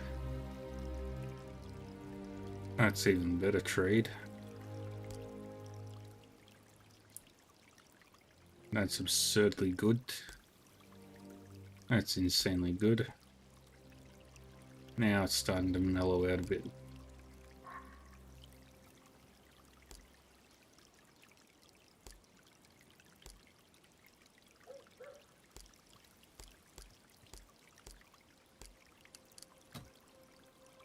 That's all I could afford. Damn. Yes, that'll be all.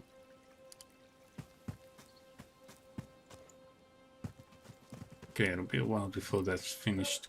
It's create crafting. Let's have a look at your stock. What do you sell? Medicine and herbs. That's all.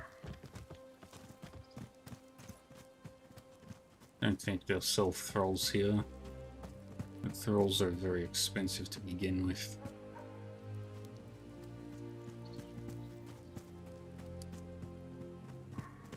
And I need them to...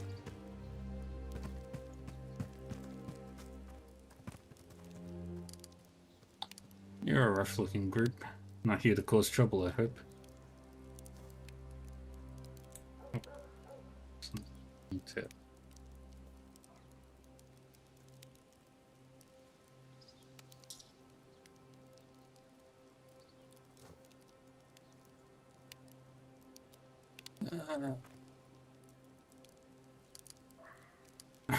Who are you?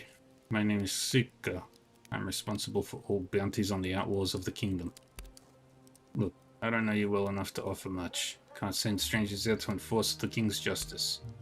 Come back to me when the people know your name, or at least won't bar the doors to your passing. We'll talk.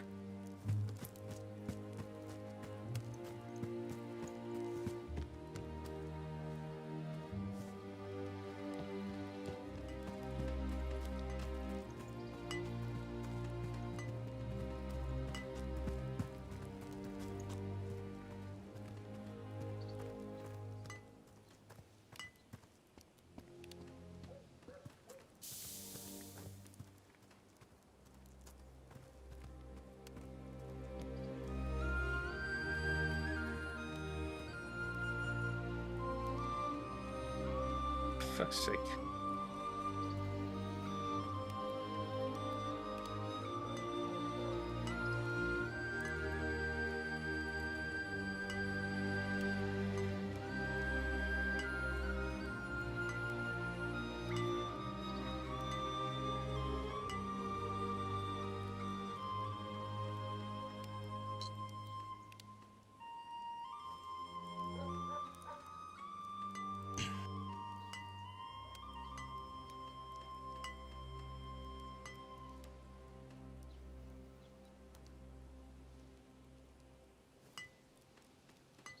Yahoo!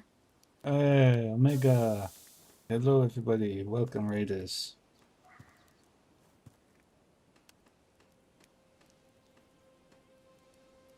How are we doing today, everybody? How about Omega? Why are you back to square one? What happened?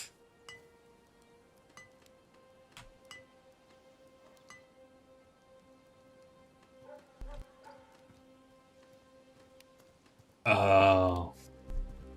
Hey, Koga. Been a while since I've seen you.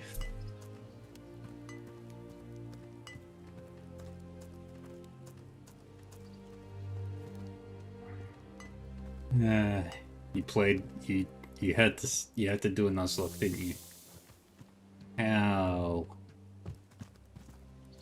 terrible for you. But welcome, everybody. Yeah, I know.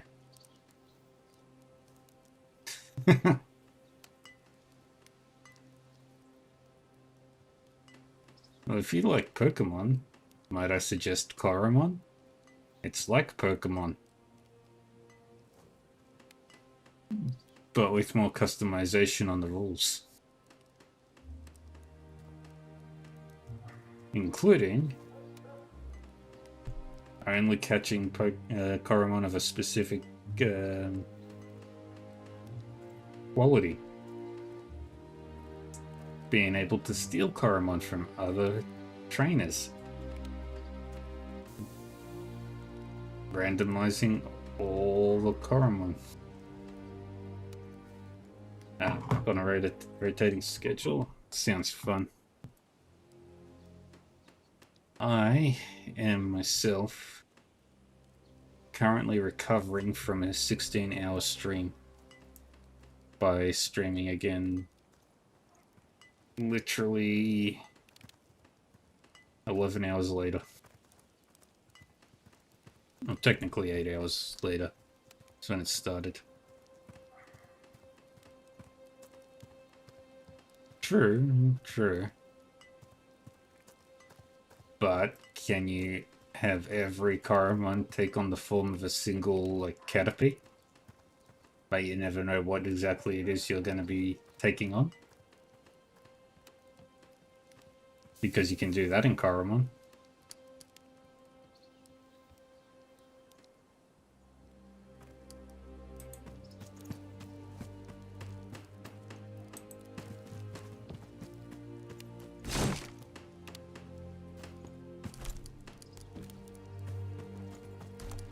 I am looting the city of York. As a Viking right now. But in half an hour I'm jumping over to Trails of Cold Steel 4. And it will be my final Trails of Cold Steel 4 stream. And I'm gonna put another 12 hours into it. Or less. Or more. We'll see how conscious I am at the end. Speaking of, I forgot to get myself some water, so I will be right back. Don't go anywhere, folks.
And I'm back.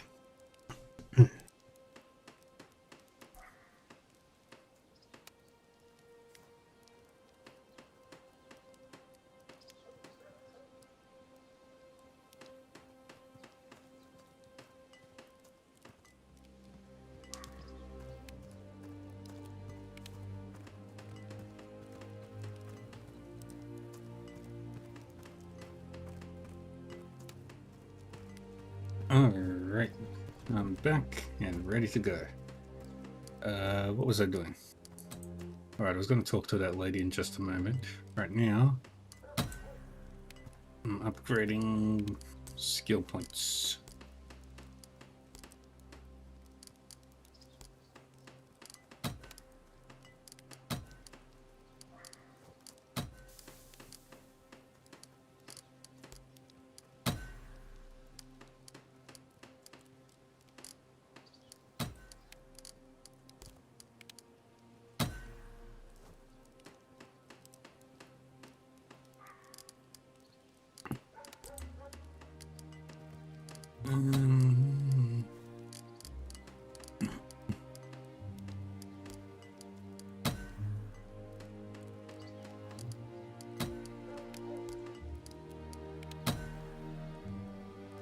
Fire arrow.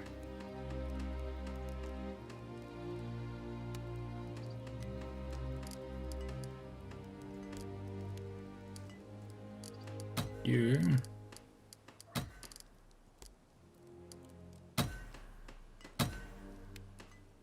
me upgrade that.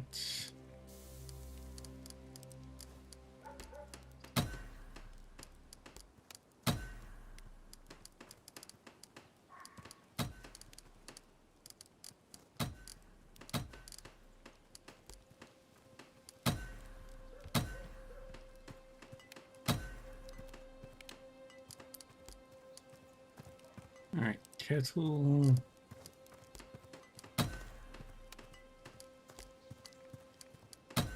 Upgrade there.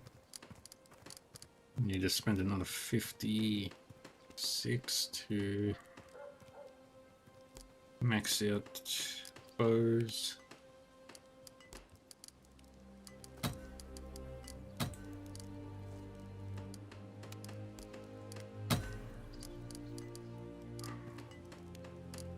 Alright, he can now disarm without an issue. Increase base damage of the sword. Alright, we're good. You gradually become aware of a woman watching you from down the street. When your eyes meet her gaze, her face lights up with a smile that beams mischief. She raises a dainty hand in greeting and waves you closer. She is a gorgeous woman, somewhere in her early 20s. She is alluringly dressed in red fabrics worthy of a queen. You have no doubt man would kill for her, and something about her makes you think perhaps some have. Her voice is thick and smooth as honey. It's a rare thing to see such finely dressed visitors such as you in our streets.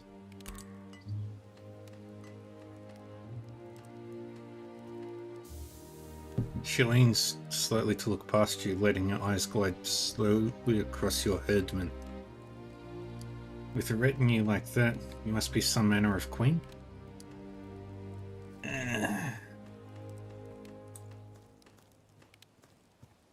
Banned.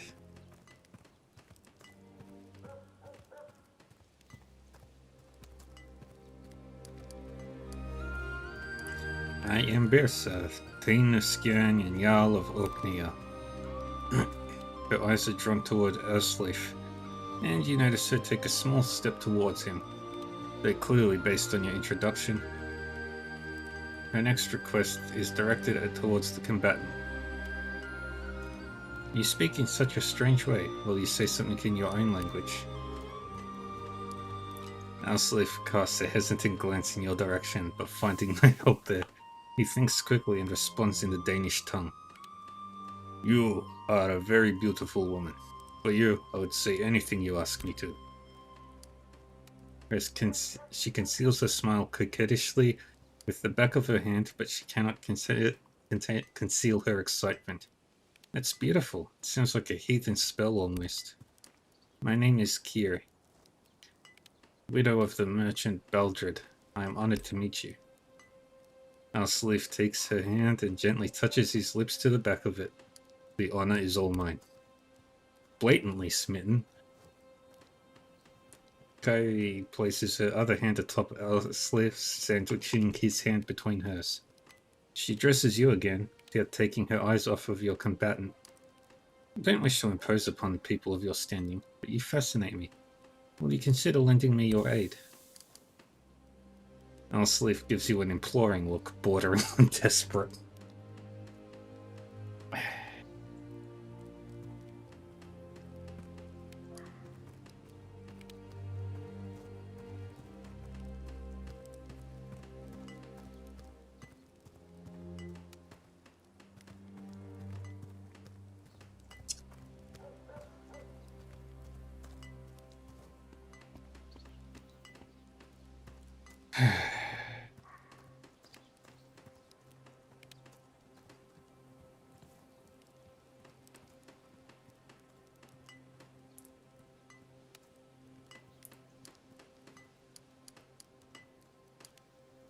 You are a difficult woman to turn down. The woman makes a demure curtsy that belies her confident bearing. It will be a trifling matter for one such as you. My husband was a great man. He had not been married long when disease claimed him, and I still live in sorrow for the loss. Kairi Curry's voice rises slightly as she speaks, and takes on a strangely wispy quality. It reminds you of Edith telling her stories around the hearth when you were a child. Since his passing, I have known many suitors. Most I turn away, but some I have deemed worthy of my attention. I have bestowed favors upon 3 heroes in the past, but all have abandoned me in the end. Smiling sweetly, she reaches up to brush a strand of golden hair away from her face. Somehow the gesture ends with her slender hand on Asleif's chest, which is in no way lost on you. If you can find them and reclaim my gifts, you will earn my undying gratitude. And you will be richly rewarded, I promise. What are these gifts you want back?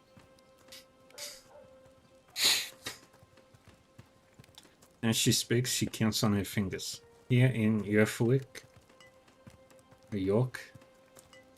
my elfin knight still holds a white glove as a token of what we once had together.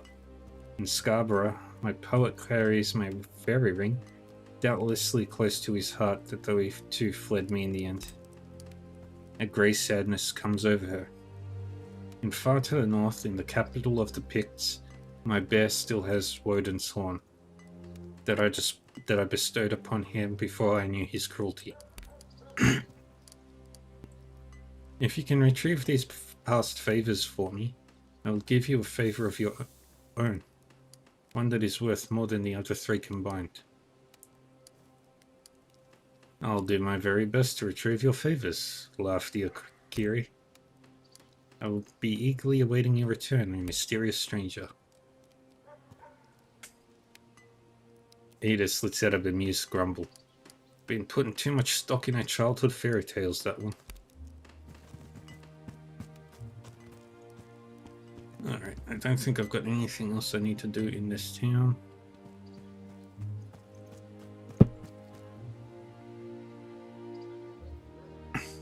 It is immediately obvious that the woman in the smithy is as tough as the nails she is currently pounding into a helmet with surgical precision.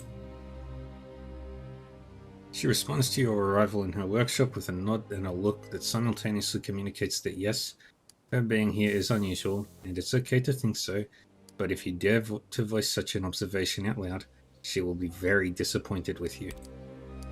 Welcome, stranger. I've heard there were new folks in town and you fit the description. My name is Siegberg. How may I help you? Just familiarizing myself with the city. Admirable diligence. You found the armor smith. Maybe late. We have some damaged equipment. Hey, take a look. Sure. You built a good reputation here, so I'll be happy to help you keep your equipment in good shape. Show me the damage.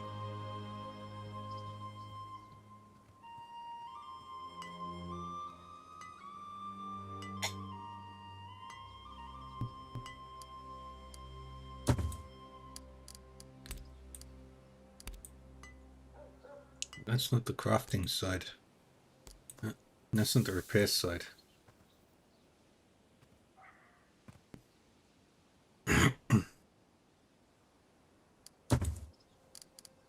Maybe later.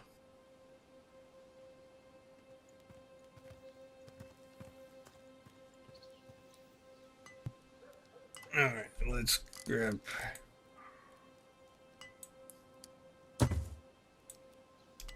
from the guy here.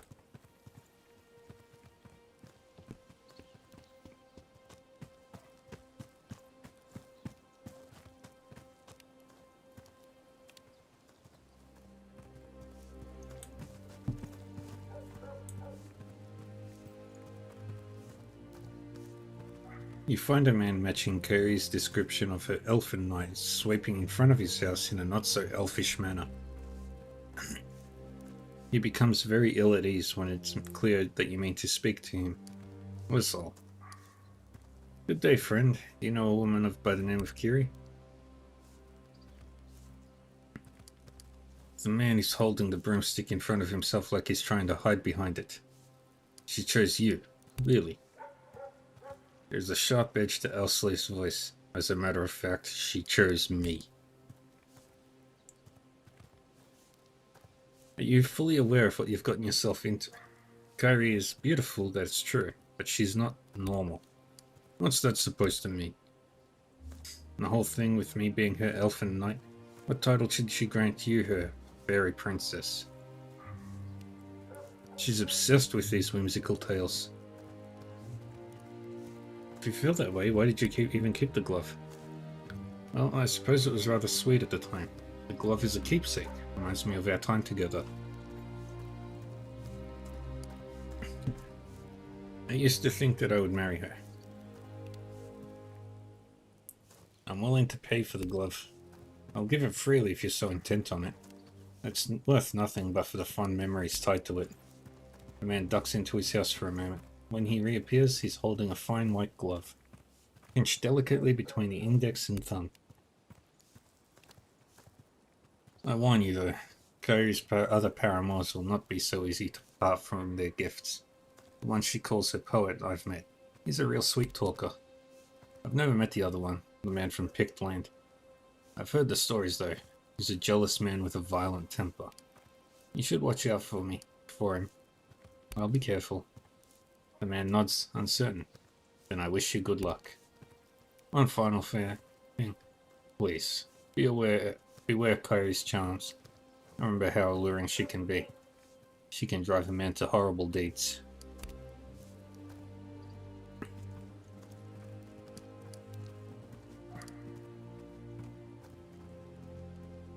Now we head to Scarborough, which I need to go up this way.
I'm gonna chat with you, Mr. Standing at the edge of a cliff.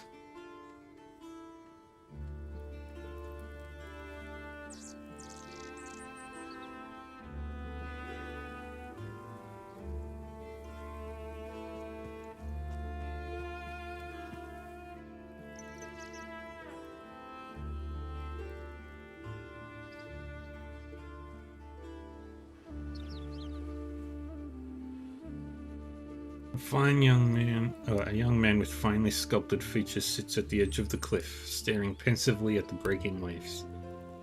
As you come close, you can hear him muttering to himself. He's lost so deep in thought he doesn't notice you at all. And with the soaring gulls above the tide, no, and with the screeching birds are soaring, rubbish. You're a poet, I take it. Sounds angry, but not with you. No, at this moment I am not a poet. I am a useless, drivelling imbecile, incapable of forming a solitary, coherent sentence. He frowns deeply, but he seems to calm down. Sometimes, however, in rare moments of divine inspiration, I am in fact a poet, that's true. Presently, the poet squints. Wait, I recognize you. You're the ones who killed those bandits. Did you once know a woman named Kyrie? Places his hand on his chest as though defending against a heart attack. Ah, the fair young dowager of York. Blessed with beautiful dreams, but cursed to live in an ugly world. I remember her fondly. I was charmed by her beauty, but fell in love with her imagination. I wish. No, nothing good comes from dwelling on the past. She asked me to get her ring back from you. Sadness softens his features. Her fairy ring. It was a dear gift. And I held on to it as long as my conscience demanded. Alas, I sold it last summer to a passing merchant. You sold Kyrie's gift? How could you be so callous? Kyrie won't be pleased. The poet hangs his head in dismay. I don't envy your role in this. Sweet dowager was always possessed of a delicate mood. She does not take ill news well, I'm afraid.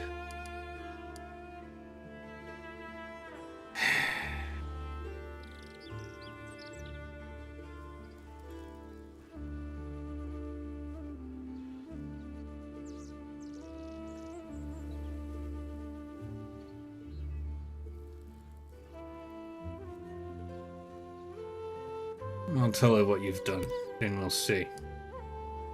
The poet doesn't appear completely pleased by the prospect. I await the half year's judgment.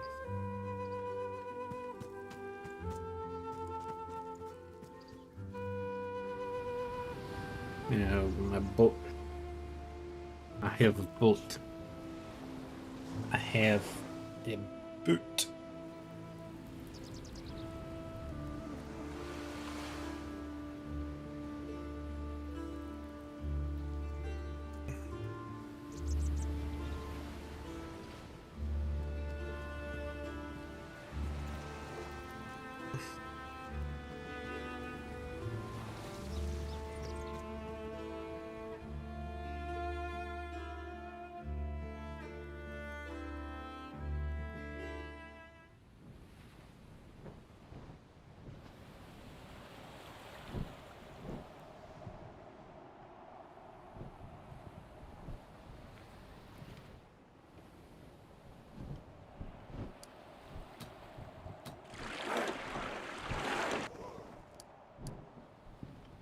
It's a rough day on the sea.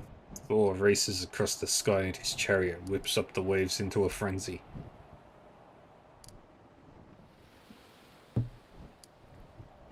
As the storm reaches a crescendo, lightning strikes the mast of the Reaver. And you spend 20 wood to repair it.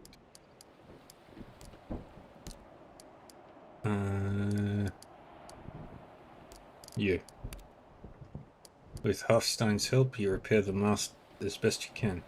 Despite the weather, you manage to get it nice and sturdy. Here's my town building. Alright, the farm is still a day away.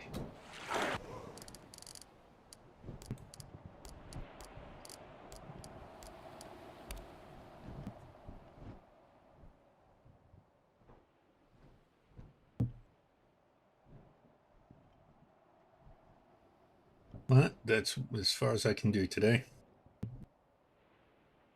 Time for me to swap over to Trails of Cold Steel 4. We could have sailed south, you know. Warm seas, sun-kissed rooftops, exotic women. Yet here we are, up to our knees in mud. Kettle has priorities. I like his priorities. Alright. I'm going to be switching over to Trails of Cold Steel 4 right now, so don't go anywhere, everybody. I will be back in about 3 minutes.